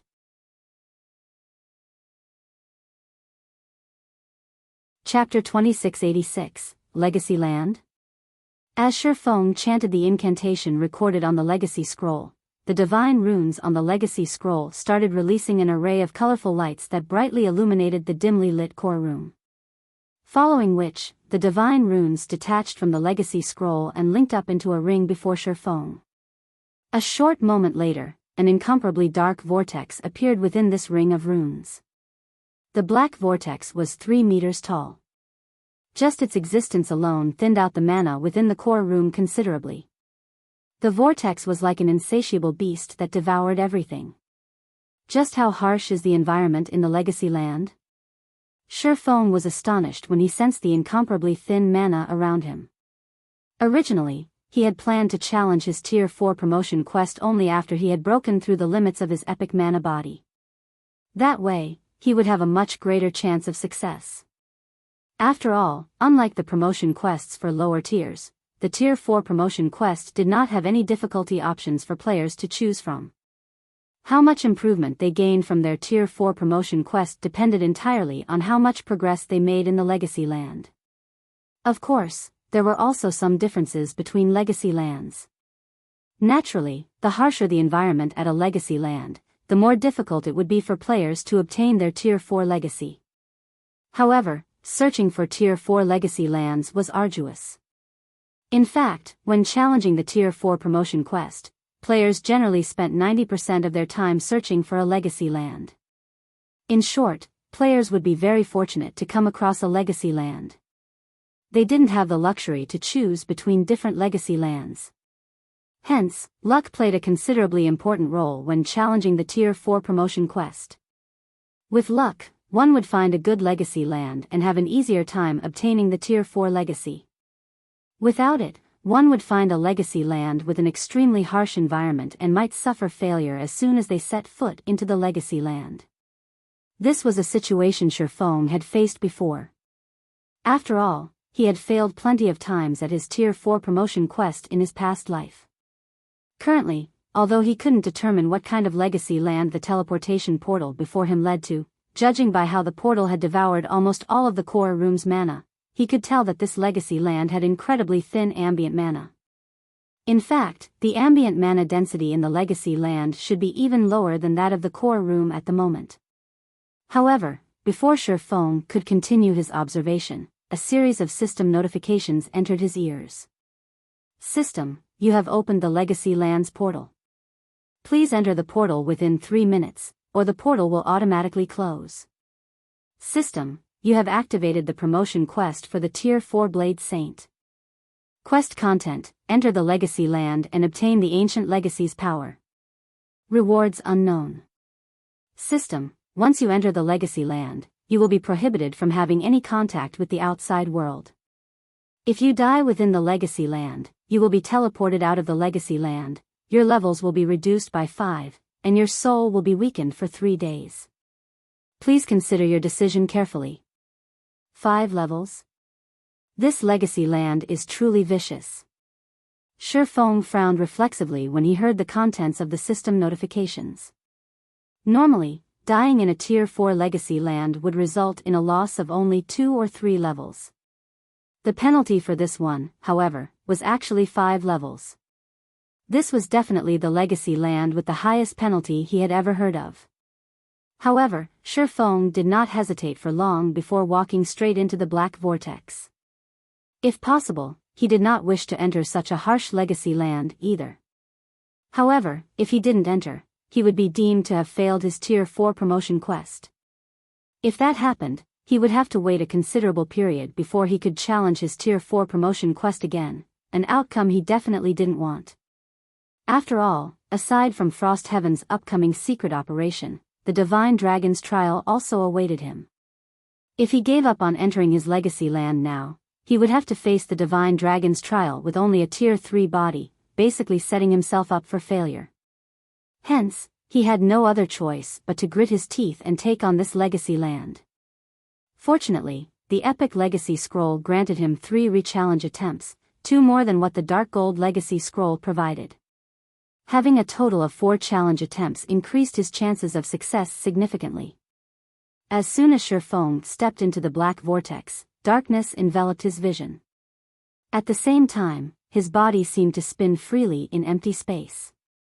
By the time his vision recovered, the scenery before him had changed completely.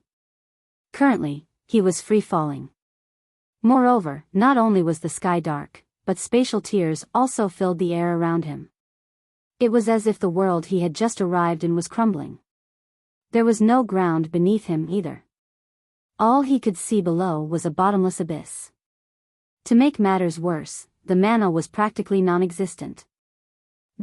Shifeng was momentarily stunned by this situation. He had been to many Legacy Lands, but this was his first time visiting such a harsh Legacy Land. In fact, rather than a Legacy Land, this location looked more like a world teetering on the brink of destruction instead. If not for his epic mana body, he would have long since lost consciousness due to the extremely thin ambient mana here. Not daring to be careless, Shifeng promptly activated Gale Domain to put some distance between himself and the bottomless abyss below. However, shortly after he started flying, a powerful suction force came from the bottomless abyss, which made his body feel incomparably heavy. Is long-term flight prohibited here? Looking at the bottomless abyss that was pulling him down, Shifeng faintly understood the rules of this legacy land. He immediately headed for the nearest cliff. 400 yards. 300 yards. 200 yards. The longer Shifeng remained in flight, the stronger the gravity acting on his body grew. Initially, the gravity was only twice as strong as usual. Eventually, though, it increased to more than tenfold. Moreover, it continued increasing by twofold every second. Not only did this situation cause his flying speed to decrease continuously, but it also made controlling his body increasingly difficult. Faster. I need to be faster. When the gravity approached unbearable levels, Shifeng desperately tried to reach the cliff beside the abyss. When less than 20 yards separated him from the cliff, his ability to fly suddenly got neutralized. As a result, he plummeted toward the bottomless abyss like a meteor. To make matters worse, the gravity acting on his body still kept increasing, which, in turn, accelerated his speed of descent. This won't do. At this rate, I'll die from the wind pressure before I even hit the ground. After free-falling for a dozen seconds, Shifeng already found the increasing wind pressure pushing against his body unbearable. At this rate, he would most likely die after another few dozen seconds of free fall. He took out a bunch of advanced frost grenades from his bag and detonated them on his back. Boom. Boom. Boom. Along with the sounds of explosions, a series of ice flowers appeared in midair.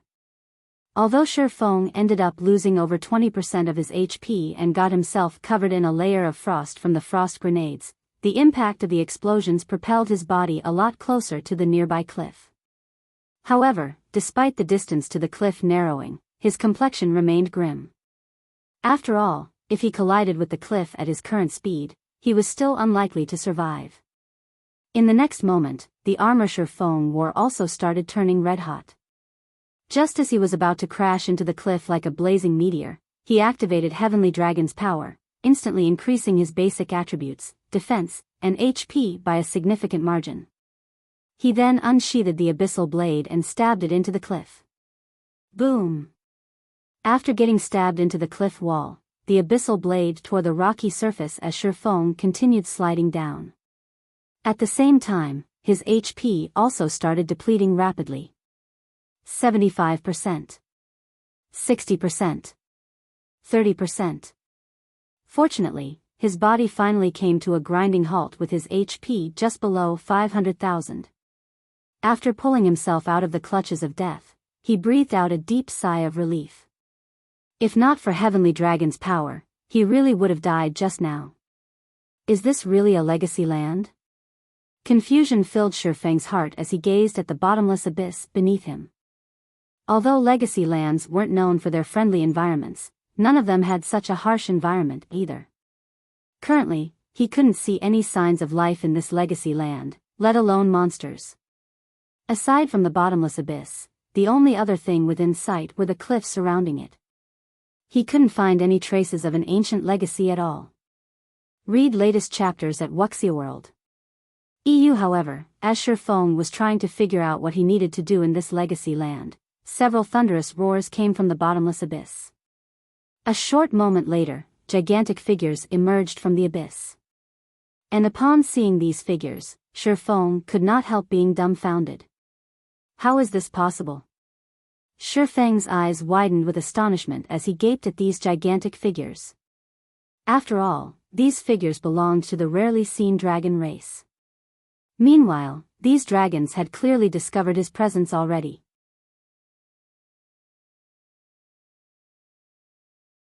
Chapter 2687, Infant Black Dragons. Before Shifeng could snap out of his daze, the three black dragons with 60-meter wingspans flapped their wings and transformed into a blur as they flew straight at him. Infant Black Dragon, Great Lord, Level 122 HP 4 200 000/4 200 000. Crap. Shifeng cursed out loud when he saw the three infant black dragons zooming toward him. Although his opponents were merely Tier 3 infant dragons, as creatures belonging to the apex race in God's domain, they were still far stronger than ordinary Tier 4 mythic monsters. Not to mention, there were 3 of them. With the power these infant dragons wielded, they could easily destroy the current Silverwing city. They simply weren't existences individual Tier 3 players could hope to go up against. In fact, even Tier 4 players would have to take the long way around if they came across a force of 3 Tier 3 infant dragons. To make matters worse, not only was Shifeng currently stuck to a cliff, but an incredibly powerful gravitational force was also dragging on his body. Despite having Heavenly Dragon's power activated right now, he couldn't move his body normally. Clashing with these infant black dragons would simply guarantee an early death. He immediately unsheathed Killing Ray and stabbed it into the cliff wall, as well. He then started climbing up the cliff with all his might using his 2 swords. However, the gravitational pull from the abyss was simply too powerful, and Shifeng could not climb quickly, even if he wanted to. In the end, before he could climb 20 yards, one of the infant dragons had already arrived before him and sent its massive claw smashing at him. The speed of the claw was also so fast that his only option was to receive it. Scram! Shifeng bellowed as he swung the abyssal blade at the claw, the power the magic weapon carried so great that it even tore through space itself. When the abyssal blade came into contact with the infant dragon's claw, not only did the magic weapon repel the gigantic claw, but the force of the blow even pushed the infant dragon backward by more than 10 yards. This result shocked the infant dragon, and its golden eyes gazed at Shifeng in astonishment. As a member of the apex race that represented destruction, it had actually lost to a lower existence of the same tier in a direct confrontation. Normally, something like this should be impossible, yet this impossible feat had actually occurred just now. However, despite having repelled the infant dragon's attack, Shifeng did not show any signs of excitement at all. Due to the strength boost provided by the Heavenly Dragon's power and the Dragon's Domination passive skill, his strength indeed surpassed that of a level 122 infant black dragon. However, as he was currently stuck on the side of a cliff, the only thing he could do was passively defend against the infant dragon's attacks. He couldn't launch any counterattacks or run away. Meanwhile, Heavenly Dragon's power had a very limited duration. Once he lost the strength buff from the Berserk skill, he would have a much harder time coping with the infant dragon's attacks. Roar! As the repelled infant dragon roared angrily, another infant dragon appeared beside Shifeng and attacked him. While Shifeng had his hands full with the second infant dragon's attack, the first infant dragon, which had gotten repelled, actually opened its mouth and used dragon breath on him. Even with his current basic attributes, Shifeng did not dare take on the dragon breath of a true dragon. Gritting his teeth, he yanked Killing Ray out of the cliff and let the gravity drag himself down. When produced by a true dragon, a Tier 3 dragon breath carried enough power to rival even ordinary attacks at the peak Tier 4 standard. Moreover, dragon breath was an AoE attack, so defending against it with normal attacks was impossible. Although Shifeng had the option of using his mana technique, with how thin the ambient mana was in this legacy land, by the time he gathered enough mana to execute Light Shadow, he would have already been burned up by the infant dragon's dragon breath. Boom! In the next moment, a black beam struck at the spot where Shifeng was originally hanging and bored a hole into the cliff. As for Shifeng, after dodging the attack, he quickly stabilized himself further down the cliff. As expected of a true dragon breath. I'd probably get pushed back even if I used Light Shadow against it. Shifeng could not help his astonishment as he gazed at the massive hole that had appeared some distance above him. With just one attack, the infant black dragon had carved a hole with a 30-yard radius into the sturdy cliff. Shifeng, on the other hand, was just barely able to stab his swords into the cliff, even with the boost from Heavenly Dragon's power. Without the Berserk skill's help, he would be able to stab only half their length into the cliff, at best. However, before Shifeng could fully appreciate the infant black dragon's Tier 3 dragon breath, the 2 other infant dragons used their dragon breaths on him as well. Roar! 2 black beams instantly shot at Shifeng, the range they covered making it utterly impossible for him to avoid them. Seeing this, Shifeng instinctively activated absolute defense to block the 2 dragon breaths. However, because the cliff he was clinging to got vaporized, he lost his foothold and started plummeting toward the bottomless abyss once more. It seems it's over. Shifeng could not help a bitter smile when he looked at the bottomless abyss beneath him, then the 3 infant black dragons chasing after him. Not only was there a bottomless abyss that exerted an insane gravitational pull on him, but there were even 3 infant black dragons roaming the area. The difficulty of this legacy land was simply unheard of. He couldn't even keep himself alive for more than a few minutes in this legacy land, much less search for the ancient legacy hidden here. In other words, this legacy land was basically made to toy with players seeking to challenge their Tier 4 promotion quest. However, just as Shifeng was mentally preparing himself to give up on his Tier 4 promotion quest, several gleaming lights suddenly appeared on the pitch-black cliff. The lights carried a faint hint of divine might that made his soul shudder involuntarily. The ancient legacy fragments? Shock and excitement flashed in Shifeng's eyes when he looked at the fading lights. Just now, he'd concluded that this legacy land was a prank on players. However, it now looked like that was not the case at all. Although the gleaming lights coming from the cliff had soon vanished from sight due to his rapid descent, he was certain he had sensed divine might coming from those lights. The Tier 4 promotion quest was basically a quest for players to enter a legacy land and obtain as much of their legacy's power as possible. Normal classes generally needed to accumulate 70% of their legacy's power to reach Tier 4, while peak classes needed roughly 85%. He had seen quite a few streaks of light on the cliff, which meant that there should be a considerable number of legacy fragments there. If he could reach that location, he might be able to obtain enough legacy power to complete his promotion quest. After reaching this conclusion, Shifeng abandoned the idea of giving up on this legacy land. Locating the legacy fragments hidden within a legacy land was generally incredibly difficult and time-consuming. Now that he knew where they were, he naturally couldn't give up without trying. However, despite his change of mind, thinking back to the 3 infant black dragons gave him a huge headache. Read latest chapters at Wuxia World. It might have been fine if his opponents were any other Great Lord-ranked monsters. In fact, even if he had to go up against 3 Tier 4 mythic monsters simultaneously, he was confident he could collect the legacy fragments while keeping himself alive. However, going up against 3 Tier 3 dragons simultaneously was simply too much.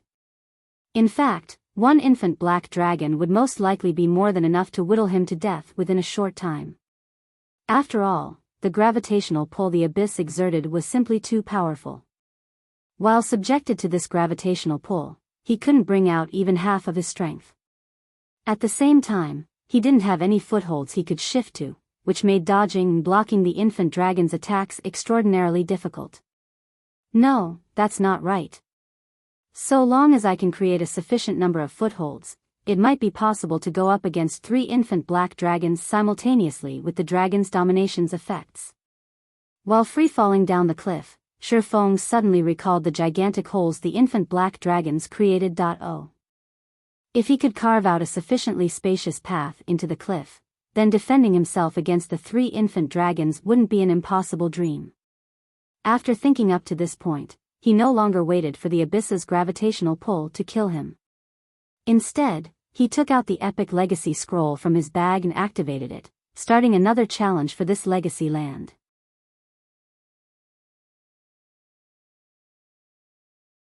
Chapter 2688, Legacy Land's True Purpose. As soon as Shifeng activated the legacy scroll, darkness enveloped his vision once more, and the world seemed to spin around him.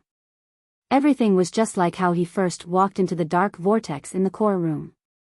The legacy scroll was a treasure highly sought after by the various superpowers, something they were willing to trade even fragmented legendary items for. And it was so coveted because it allowed players to re-challenge the same legacy land. While this function might not seem like much, it was heaven sent for players challenging their Tier 4 promotion quest. Normally, players had only one opportunity to challenge a legacy land. So long as they died, they would be teleported out of the legacy land, and the portal to the legacy land would disappear and reappear in another random location. Even if players found another legacy land portal later on, the chances of that portal leading to the same legacy land were abysmally low. Hence, it was almost impossible to challenge the same legacy land twice, which, in turn, made it impossible to learn from experience. For players, the difference between having a lot of experience when challenging a legacy land and challenging it cold was massive. Their chances of successfully clearing their Tier 4 promotion quest would skyrocket if they had foreknowledge of their legacy land. Hence, the various superpowers in the past had been willing to go as far as exchanging fragmented legendary items for legacy scrolls. In the eyes of ordinary players, this transaction would seem somewhat stupid. In reality, however, the difference between Tier 3 and Tier 4 was like the difference between life in the mud and in the clouds. Moreover, as players reached higher levels, the disparity in strength would only widen. After all, the opportunities Tier 3 and Tier 4 players could encounter and secure during the later stages of the game were completely different. Moreover, there was the difference in the amount of basic attributes Tier 3 and Tier 4 players gained whenever they leveled up. Meanwhile, after a short moment in the darkness, Shifeng reappeared in the sky above his first legacy land.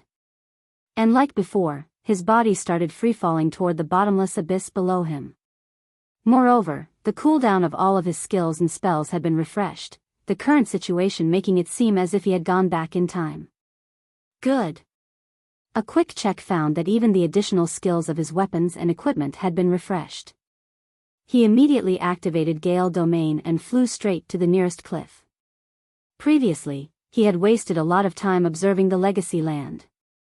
As a result, by the time he activated Gale Domain, the gravitational force acting on his body had already increased considerably, which had, in turn, reduced his speed and maneuverability by a significant margin. This time, though, as he had activated Gale Domain almost as soon as he arrived in the legacy land, he was able to fly at nearly double the speed he had before. In the end, he managed to reach the nearest cliff in just 15 seconds, with a lot of flight time, remaining. Break. After arriving before the cliff, Shifeng immediately executed Light Shadow at it. Boom! An explosion rang out as rubble went flying. However, to Shifeng's surprise, the Phantom Greatsword had only managed to carve out a single tear the size of a human adult, barely enough for one person to stand in.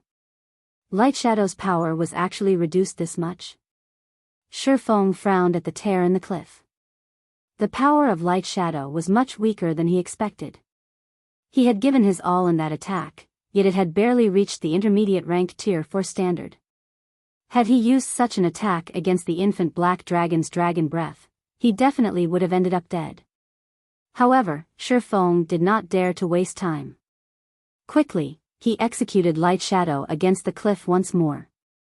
By the 8th time he executed Light Shadow, Gale Domain finally expired. Fortunately, he had managed to carve out an adequate foothold for himself. With this foothold, he should have enough space to dodge and block the infant Black Dragon's attacks. However, when Shifeng gazed down at the bottomless abyss, he could not help massaging his temple. Although his current situation was much better than before, he still had massive problems to deal with. Setting aside the 3 infant dragons, just the fact that he needed to carve a path down the cliff was already a huge problem. Each use of Light Shadow only allowed him to carve out a small hole fit for one person to stand in. The hole was also only 1 meter deep. However, by his estimates, he needed to descend several kilometers to reach the area where he had seen the legacy fragments. In that case, he wouldn't be able to reach the legacy fragments even after executing Light Shadow for a month. Although he could increase the destructive power of his attacks by using Berserk skills were meant to save his life. They should not be used unless absolutely necessary, especially in this godforsaken legacy land. There were simply too many unknown dangers here. If he used up his Berserk skills too quickly, he would definitely die when a truly dangerous situation popped up. It seems I have to find a way to increase the power of my attacks. After giving the matter some thought, Shifeng concluded that this was his only option. Using summoning tools was impossible while inside a legacy land. Players weren't allowed to summon their personal guards here. In such a situation, the only way he could reach the legacy fragments as quickly as possible was to raise the raw power of his attacks. However, such a feat was easier said than done. The mana technique Light Shadow was currently the strongest move in his repertoire. Even bronze combat techniques could not hold a candle to it. However, if he simply relied on Light Shadow to carve a path down, he wouldn't reach the legacy fragments even if he tired himself to death. He needed a qualitative improvement to his raw power. If I wish to increase the power of my attacks, aside from breaking through the limits of my mana body, the only other option is to improve my mana technique. Without any inspirations, trying to break through the mana body's perfect state is utterly impossible. In that case, I have no choice but to try to master the second sword, Holy Devour. As Shifeng sensed the mana surrounding him, an idea struck him. Although the environment here is extremely harsh and the density of the mana here is close to zero, my brain doesn't feel any discomfort. The environment here is roughly similar to that inside the Legacy Gate. Could the environment here be created for the purpose of helping players learn mana techniques? Having thought up to this point, Shifeng felt that there was a high possibility of his guess being correct. Legacy lands were termed as such because they provided guidance to their challengers. They weren't created to extinguish all life. Meanwhile, in low mana environments, players would have an easier time not only sensing the mana flowing within their mana bodies but also training in mana techniques. This was because the ability to control one's mana played an important role in executing a mana technique. And in a low mana environment, players wouldn't have to deal with as much interference from the ambient mana as they normally would, which, in turn, allowed them to perceive and control their mana better. Moreover, it was important for players seeking to get promoted to Tier 4 to possess an adequate degree of mana control, aside from fully unlocking their mana bodies. After all, the birth of a mana domain relied heavily on a player's ability to control mana. Shifeng unsheathed the abyssal blade and started trying to execute the second sword, Holy Devour. The most important point to take note of when executing Light Shadow was the shaping of mana. The complexity of the technique involved in doing so could inspire despair even in peak experts. Only domain realm experts that had developed their mana control to a certain extent could execute Light Shadow. Holy Devour, on the other hand, required its user to materialize mana. Without sufficient understanding of the operating principle and structure of mana, executing Holy Devour would be utterly impossible. Read latest chapters at Wuxia World. Previously, Shifeng had not held much hope of learning how to execute Holy Devour while he was still at Tier 3. After all, the degree of perception and control of mana required to execute the technique reached in human levels. However, due to the faux Saint Devourer's soul marks, his perception of mana had undergone a qualitative transformation. In the next moment, Shifeng shut his eyes and lightly raised the abyssal blade with both hands. He then manipulated his mana domain to start gathering as much mana as possible around the abyssal blade. After draining all the ambient mana, Shifeng abruptly opened his eyes and swung the abyssal blade at the cliff wall before him. Holy Devour.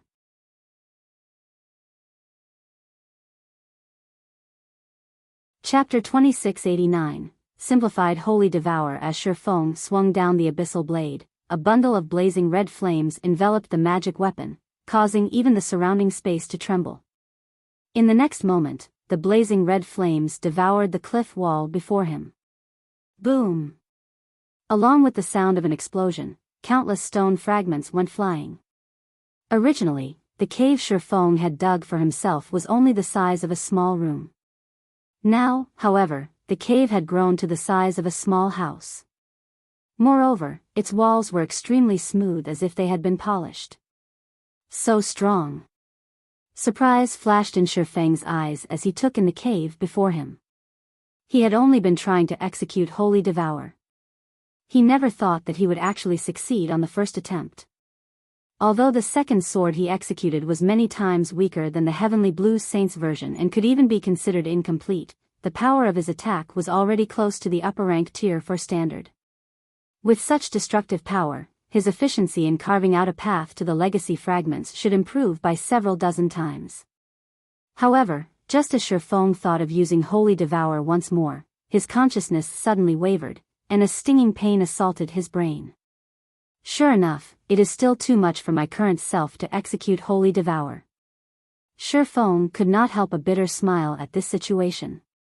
He had indeed succeeded in executing Holy Devour. However, the amount of concentration he had consumed by using it once was equivalent to executing over a dozen bronze combat techniques simultaneously. With such a high consumption rate, he would run out of concentration after using Holy Devour 3 or 4 more times. Moreover, he was able to achieve such a result only because his concentration had reached the Tier 4 standard already. Had his concentration remained at the Tier 3 standard, he would have most likely passed out as soon as he executed the first Holy Devour. However, just as Shifeng was thinking of how he could further perfect his Holy Devour to reduce the burden on his concentration, a tremor suddenly rocked the cave. Before he could react to this unexpected development, the rubble scattered around the cave suddenly gathered and formed a humanoid golem that was as tall as he was. The moment the golem took shape, it released a frightening pulse of mana that froze the ambient mana, making it impossible for him to manipulate the ambient mana at all. Outer Path Guardian, non-elemental creature, Grand Lord, level 121 HP 53 500 000/53 500 000. A non-elemental creature? Shifeng was a little surprised when he saw the Outer Path Guardian.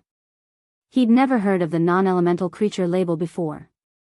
Normally, if a monster wasn't an elemental creature, they would be labeled with their race, such as giant, elf, wild creature, orc, and so on.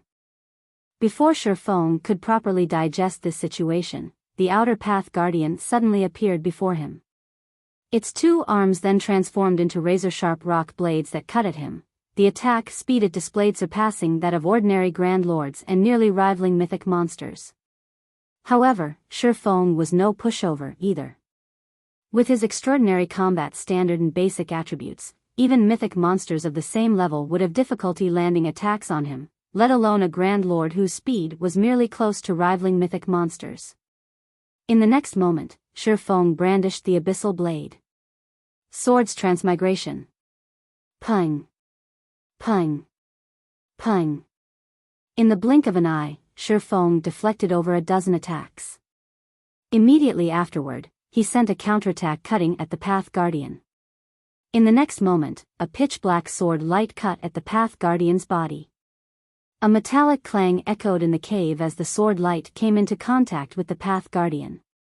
However, to Shifeng's surprise, not only did his attack fail to injure the Path Guardian, but the impact even made himself stumble half a step back. The abyssal blade he wielded also vibrated violently as if it had just struck on an impenetrable wall. What kind of monster is this? Shifeng stared at the Outer Path Guardian in astonishment. The abyssal blade was capable of cutting through even the skin of superior mythics, yet not only did the magic weapon fail to scratch the Outer Path Guardian's body, but the Grand Lord didn't even lose a single HP from the attack. The Guardian's defense was simply heaven-defying. Regardless of Shifeng's surprise, the Path Guardian did not stop its actions, launching attacks at him one after another. Even after fighting for several minutes consecutively, the Path Guardian showed no signs of weakening or slowing down at all. It was like a tireless machine. Although Shifeng had landed over 100 attacks on the Path Guardian, he had failed to cause any damage whatsoever to the Grand Lord. Even Light Shadow was useless against it. Is it invulnerable? Shifeng's head ached as he continuously deflected the Path Guardian's attacks. Previously, he had seen hope of obtaining the legacy fragments. He never imagined that a monster like the Outer Path Guardian would appear after he destroyed the cliff wall. Despite the Path Guardian having only a little over 50 million HP, which was very low for a level 121 Grand Lord, he actually failed to make a dent. At this rate, he would collapse from exhaustion before he could even secure the legacy fragments. Time passed quickly. Before Shifeng realized it, over a dozen minutes had elapsed already. However, despite having attacked every possible weak point he could find on the Outer Path Guardian, he still hadn't damaged the Grand Lord. To make matters worse, the frozen ambient mana meant that he experienced none of the recovery effects he would normally experience when surrounded by mana. He would collapse from exhaustion after another hour of fighting at this rate. Screw it. Shifeng gritted his teeth and gripped the abyssal blade with both hands before executing Holy Devour against the Outer Path Guardian. If even this is no good, I'll have no choice but to use Berserk skills. Holy Devour was currently the strongest move he could execute without transforming into a Black Dragon King. If even Holy Devour was incapable of harming the Path Guardian, he would have to use a Berserk skill to boost his strength further, something he wished to avoid doing if possible. Immediately, a scorching inferno engulfed the Outer Path Guardian. Boom!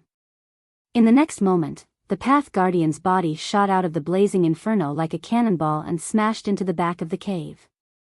Cracks formed on the Path Guardian's originally invulnerable body, and the Grand Lord's HP also fell by over 3.7 million. It was effective? Shifeng was surprised as he looked at the Path Guardian lying on the ground. Previously, even Light Shadow failed to damage the Outer Path Guardian. However, not only did Holy Devour succeed in damaging the Path Guardian, but its effects even far exceeded his initial expectations. Did I break through its defensive limit? Shifeng wondered. However, he quickly shook his head and denied the thought. No, that's not right.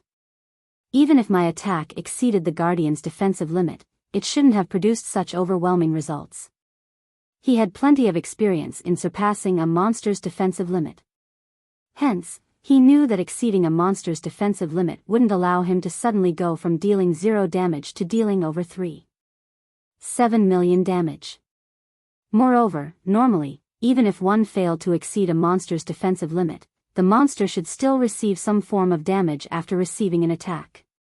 A non-elemental creature, a mana screen, and Holy Devour? Shifeng continuously racked his mind as he watched the Outer Path Guardian slowly standing back up. Although he had successfully damaged the Path Guardian already, in his current state, he could execute Holy Devour only 1 or 2 more times. Hence, his situation remained dire. It was necessary for him to identify the reason why he had succeeded in damaging the Path Guardian. Otherwise, even if he activated his Berserk skill, he would only end up wasting it. Following which, Shifeng arrived before the Path Guardian and executed Light Shadow against it. However, just like the last time he had used the mana technique, he failed to inflict any damage on the Grand Lord. Since Light Shadow is ineffective against it, I'll have to use another method. Seeing the Path Guardian slashing its 2 blade hands at him once more, Shifeng sidestepped, then slipped behind the Guardian. He concentrated his mana within the abyssal blade as if he were executing Holy Devour, but did not let any of the mana escape the magic weapon. Consequently, instead of a blazing inferno, only a small layer of flames appeared around the abyssal blade as he sent the magic weapon slashing down at the Path Guardian's back. In the next moment, the abyssal blade actually cut into the Path Guardian's sturdy body, inflicting over 1.6 million damage on the Grand Lord. Sure enough. Shifeng's eyes glowed with excitement at the success of his attack. After seeing that Holy Devour was highly effective against the Path Guardian while Light Shadow was completely ineffective, it was clear to Shifeng that the Path Guardian's defensive limit had nothing to do with why one could deal damage to it while the other couldn't. Instead, the reason for this situation lay in the difference between the 2 techniques, the method of utilizing mana. Light Shadow was a technique that gave shape to mana, whereas Holy Devour was a technique that caused mana to go berserk before materializing it to exhibit a frighteningly destructive power that could destroy even the very essence of matter. Currently, although he did not fully execute Holy Devour, he had materialized his mana and concentrated it on the abyssal blade. By doing so, he was able to drastically reduce his consumption of mana and concentration while still utilizing the effects of materialized mana. Only, the raw power and scale of his attack were considerably smaller compared to those of the real Holy Devour. Basically, he had executed a simplified version of Holy Devour. Meanwhile, after achieving success once, Shifeng promptly started bombarding the Path Guardian with attacks. In terms of combat power, the Outer Path Guardian was significantly inferior to ordinary mythic monsters. The only thing that made it a challenging foe was the fact that it could be damaged only after certain conditions were met. However, now that Shifeng had met these conditions, the Path Guardian's 53.5 million HP was nothing. In less than 2 minutes, Shifeng had depleted all of the Outer Path Guardian's HP. The Guardian's rocky body then crumbled and scattered on the ground. Meanwhile, along with the Outer Path Guardian's death, not only did Shifeng's experience bar fill up by a significant margin, but a stream of black mist also flowed into his heart. In the next moment, fragmented images appeared before him one after another. At the same time, a system notification also entered his ears. Read latest chapters at Wuxia World. EU. System, you have obtained 5 legacy power points. Tier 4 legacy completion rate at 0.5%. When legacy completion rate reaches 85%, you may attempt to activate your Tier 4 legacy. Legacy power? Shifeng was surprised to see the system notification. He never thought that killing the Outer Path Guardian would actually grant him legacy power. Collecting legacy power using this method would be much easier than trying to descend into the abyss and reach the legacy fragments. Meanwhile, shortly after the Outer Path Guardian died, its body exploded into bundles of light that hovered quietly in midair, expelling all the mana in the surrounding space.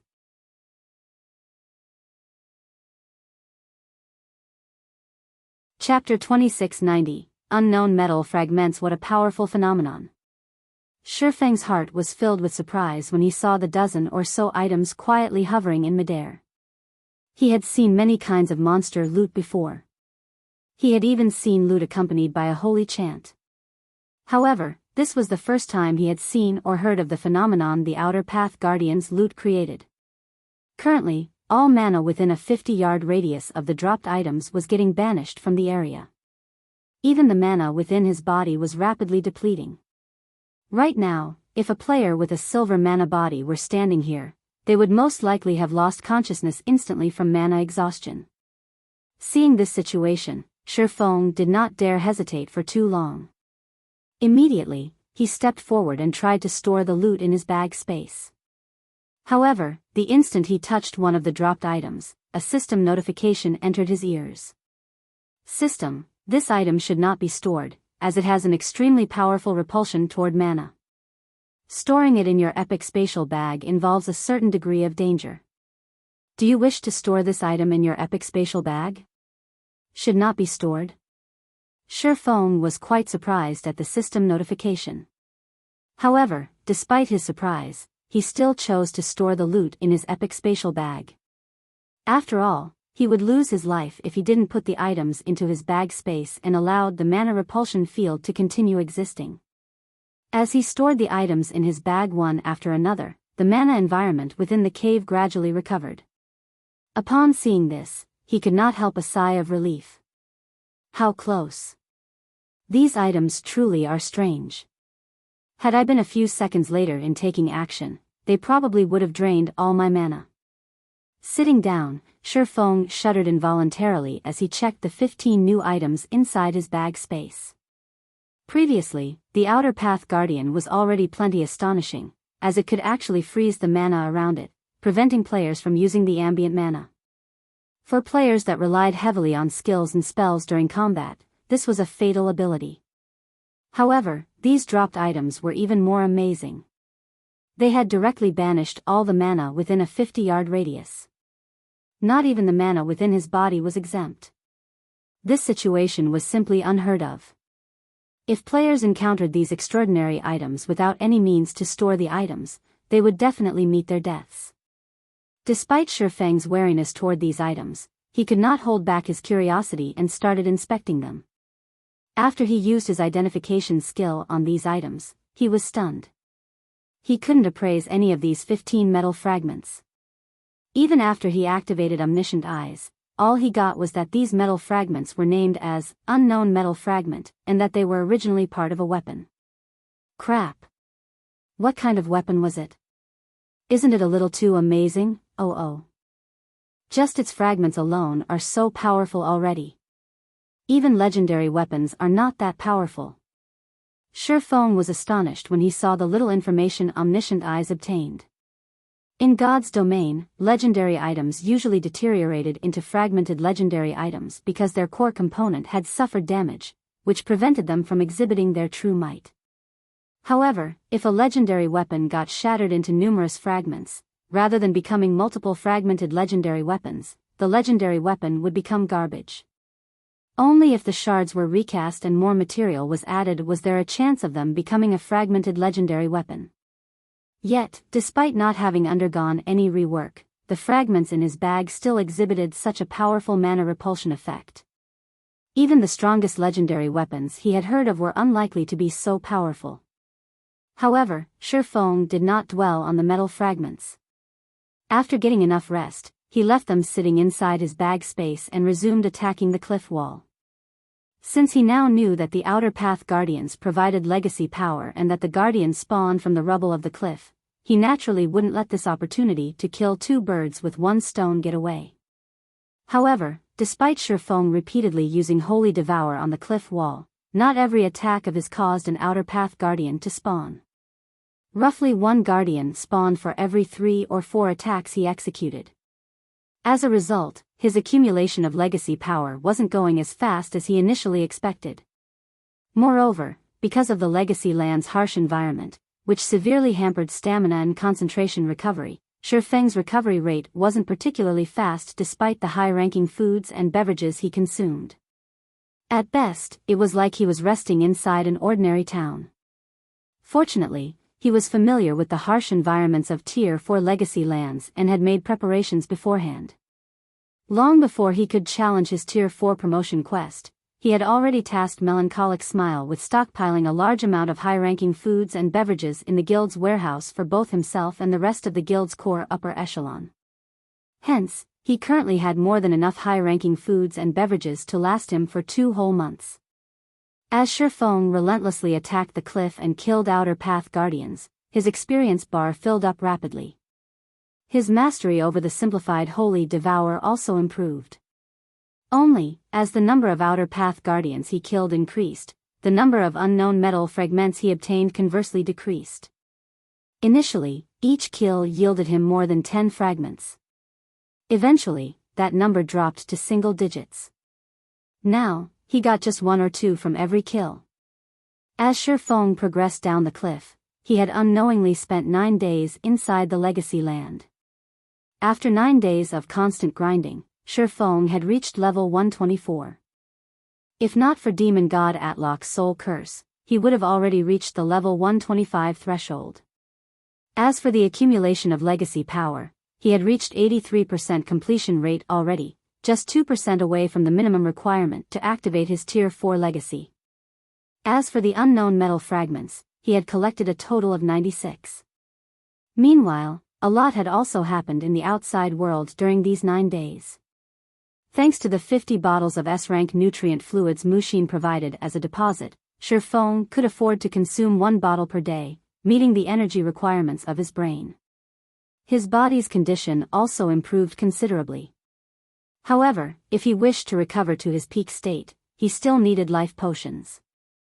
Aside from that, Zero Wing's main force members also started exiting the spatial maze one after another. However, as Fire Dance, Aqua Rose, Gentle Snow, and 24 or so other players had taken different paths midway through the maze, they remained trapped inside. Along with the return of the majority of Zero Wing's main force, the prosperous Zero Wing flourished even more. After returning to the eastern continent, Zero Wing's main force members continuously raided large-scale and super-large-scale team dungeons, enriching the guild warehouse with plenty of rare materials. Including the rare materials brought back from the western continent, Melancholic Smile and the others produced batch after batch of level 120 weapons and equipment. Now, when it came to level 120 weapons and equipment, Zero Wing surpassed the various superpowers. For a time, Zero Wing entered the spotlight of the neighboring kingdoms and empires, and many expert players and well-known adventurer teams applied to join Zero Wing. However, during all of this, a very shocking matter got exposed. The true identity of Zero Wing's mysterious guild leader, Black Flame. When this information spread, it shocked the eastern continent's various powers. This was especially true for Unyielding Soul, Crimson Emperor, and the Secret Pavilion, superpowers that were partners of Zero Wing. None of them had ever thought that Zero Wing was truly a guild that had no background whatsoever and that a youth like Shifeng had developed it from scratch. God's domain's various powers no longer feared Zero Wing. Many powers started secretly targeting Zero Wing's internal members. At the same time, they spent huge sums to snatch the Heaven's Rumble Training Center's disciples and customers of Zero Wing's virtual combat platforms. They even offered astronomical prices to poach Zero Wing's core members, resulting in a brain drain of Zero Wing's internal members and core members day after day. Guild leader, another dozen core members have applied for withdrawal today. In addition, quite a few training centers and dojos disciples have come challenging our training center's disciples, and several of our disciples got injured. Even Master Lei Bao himself got challenged by a mysterious half-step grandmaster martial artist on his way home and ended up suffering heavy injuries. That mysterious expert warned Master Lei Bao that if he remained in Zero Wing, there would be more of such incidents. Moreover, several superpowers have sent representatives to our headquarters. They say that so long as we let them become shareholders of Zero Wing, they'll make all these problems go away, Liang Jing reported in frustration. However, these still aren't the most crucial matters. The biggest problem is that the suppliers that previously provided us with S-rank nutrient fluids and state-of-the-art training facilities now refuse to do business with us. Moreover, nobody is commissioning our guild for tasks anymore. At this rate, we can only rely on exchanging coins for credits to maintain our guild's daily operations. Read latest chapters at Wuxia World. I understand. For now, make use of Silverwing City's income to fill in the gaps, Shifeng said, nodding. Also, did you find out which superpower sent that expert that injured Lei Bao? I checked with the Secret Pavilion. Although the other party hid themselves quite thoroughly, the Secret Pavilion still managed to find out who sent that expert. It's Dragonheart Island's War-Blood adventurer team, Liang Jing said. War-Blood? In an icy tone, Shifeng said, it seems these superpowers really think Zero Wing is some kind of pushover. Do they honestly believe I can't do anything against them? Guild leader, we don't have the home ground advantage on Dragonheart Island. Moreover, Starlink and a few other superpowers have partnered with War-Blood. They also have a medium fortress. Right now, our forces are tied up defending Silverwing City and Stone Forest City. If we dispatch a large number of experts to Dragonheart Island, I'm afraid, when Liang Jing heard Shifeng's words, she hurriedly tried to dissuade him from taking any rash actions. I know. I'll handle this matter myself, Shifeng said calmly before hopping back into his virtual gaming cabin and logging into God's domain.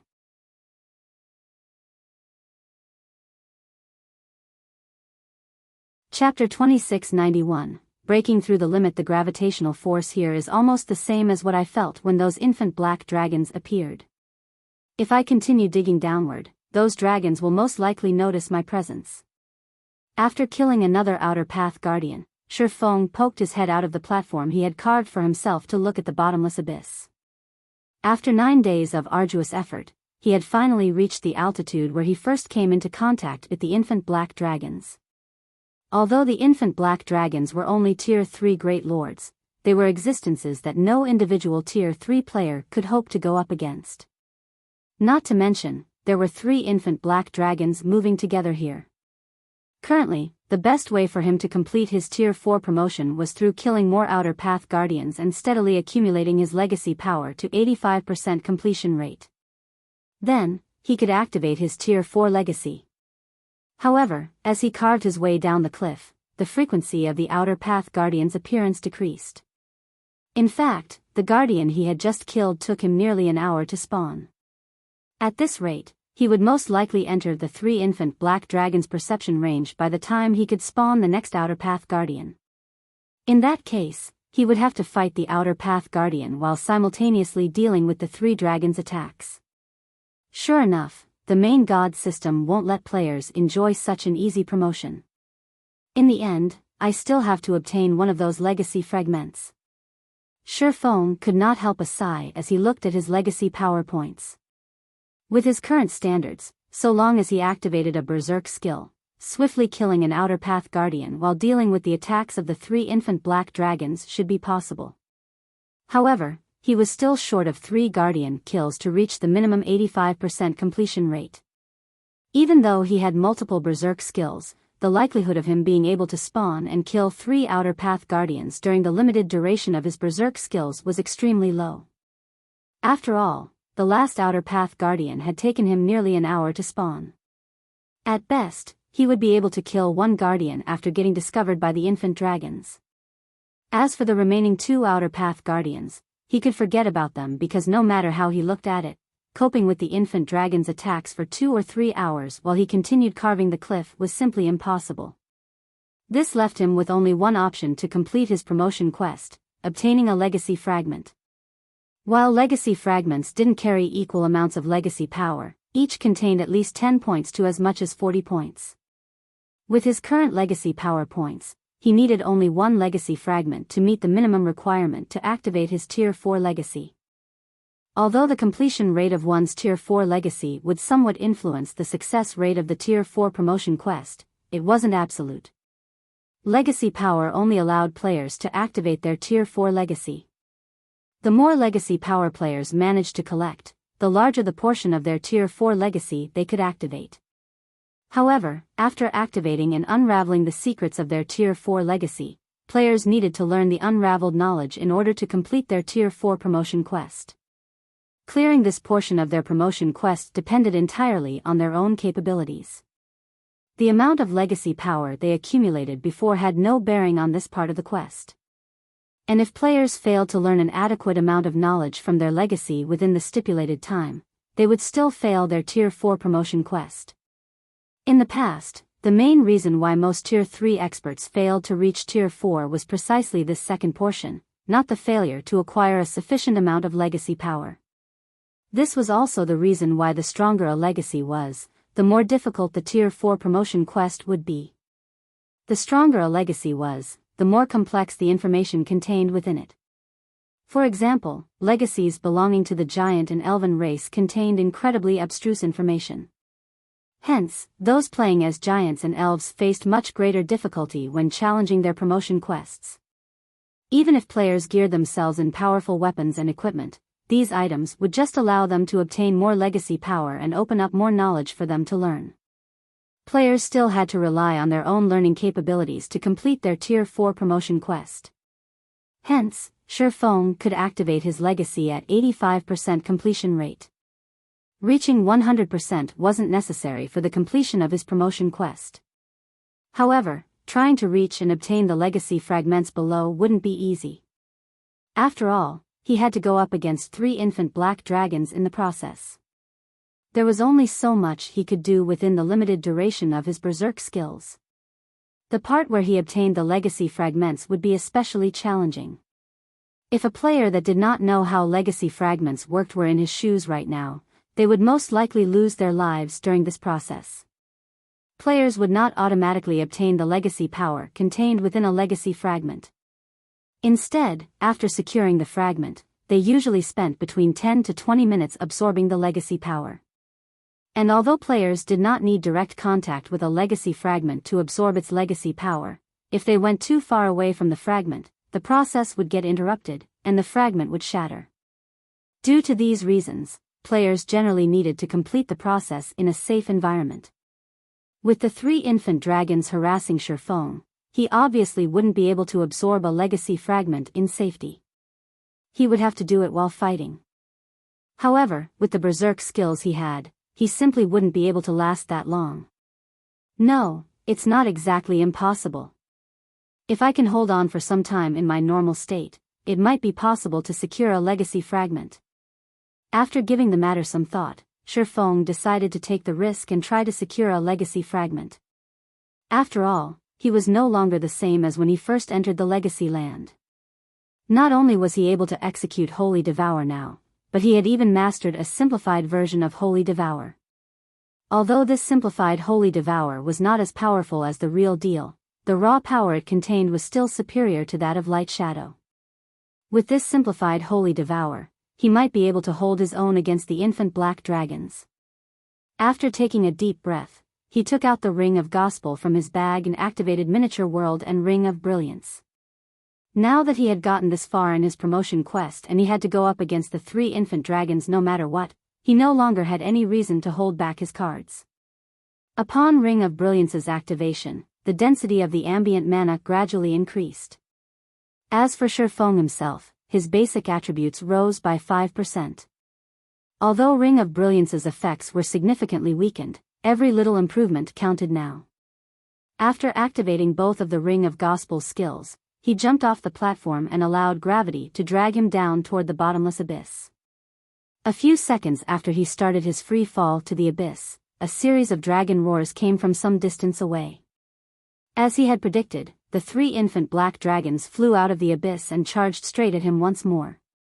A short moment later, one of the infant dragons arrived before Shifeng and sent its gigantic claw smashing at him. Seemingly unaffected by Miniature World, the dragon's claw still carried enough power to tear through space. This hit will determine whether I can succeed or not. Having prepared for this attack beforehand, Shifeng promptly lashed out against the approaching claw with the abyssal blade. In the next moment, the blazing red abyssal blade cut at the infant dragon's massive claw. Boom! When the 2 attacks collided, a loud metallic clang echoed throughout the abyss, and dazzling sparks illuminated the space around Shifeng and the infant black dragon. Surprisingly, the dragon's massive claw actually got knocked off course and smashed into the cliff wall nearby, digging out a huge chunk of the cliff. Shifeng, on the other hand, came out of the clash completely unscathed. Moreover, the impact accelerated his descent into the abyss even further. Good. There's a chance.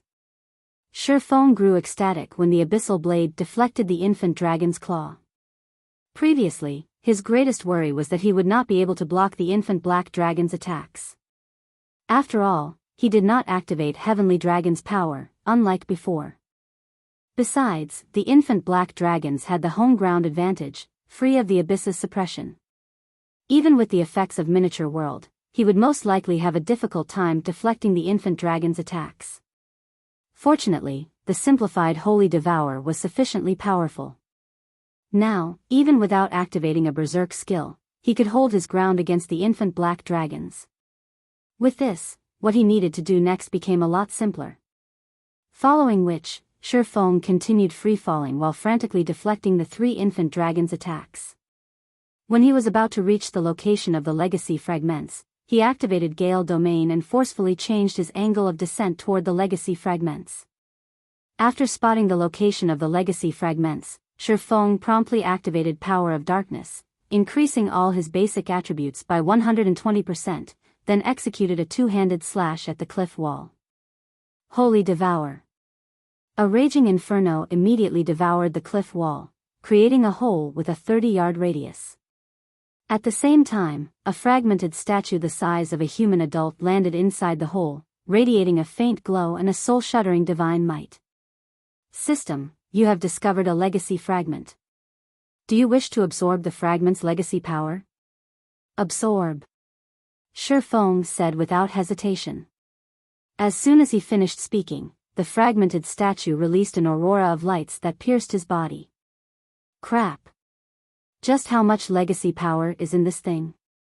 Shifeng was stunned when he saw the loading bar that appeared before him.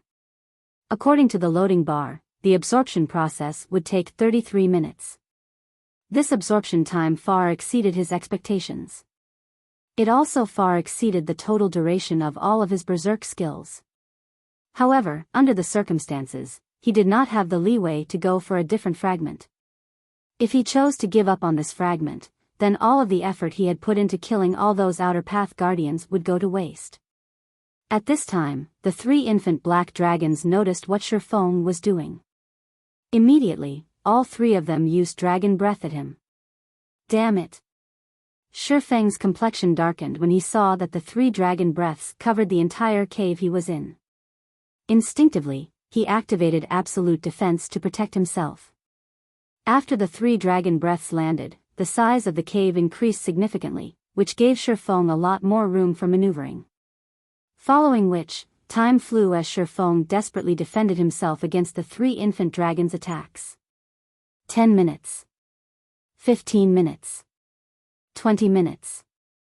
Only 30 minutes had elapsed by the time the duration of Shifeng's final berserk skill, disintegration power, expired. Although he had done his best to fight in his normal state as much as possible and only use his berserk skills when absolutely necessary, he still exhausted all his berserk skills by the 30-minute mark. Without the support of any berserk skills, he had no choice but to rely on the simplified Holy Devour to defend against the 3 infant dragons' attacks. However, although the simplified Holy Devour required less concentration to execute than even Light Shadow, the burden from spamming the technique still took its toll on him. As a result, his complexion grew paler as more time passed. Human, your time is up. You're almost out of stamina and concentration already, while we are still able to continue fighting. Don't even think of leaving alive after you've trespassed into the territory of black dragons. The leading infant black dragon spoke in an ancient language. Despite Shifeng having no knowledge of this language, his mind actually understood the infant dragon's words. No sooner had the infant black dragon finished speaking than the 2 other infant dragons increased their attack rate, giving Shifeng no room to catch a breather. 1 second. 2 seconds. 3 seconds. As the 3 infant black dragons' attack rate continuously increased, Shifeng had no choice but to use his trump cards one after another. Darkness Domain. Thunder God's Descent. Divine Steps. Void Shield. However, his complexion paled subsequently with each trump card he expended. His brain was also plagued by a stinging pain that dulled his control over his body. Read latest chapters at Wuxia World. EU, is this it for me? At this moment, Shifeng could tell that he had already exceeded the limits of his concentration and that he was losing control over his physical body. Now, he couldn't execute the simplified Holy Devour anymore, completely reliant on dodging the 3 infant dragons' attacks to keep himself alive. Void Shield's duration was also about to run out, and as soon as it did, the 3 infant dragons would instantly kill him. Just as Void Shield's duration was about to end, however, a system notification sounded in Shifeng's ears. System, congratulations. Your Tier 4 legacy completion rate has reached 102%. Do you wish to activate your Tier 4 legacy? You're tuning into the Biyao's Wuxia Chronicles YouTube channel. Don't forget to subscribe and join us on this journey to catch the most captivating stories.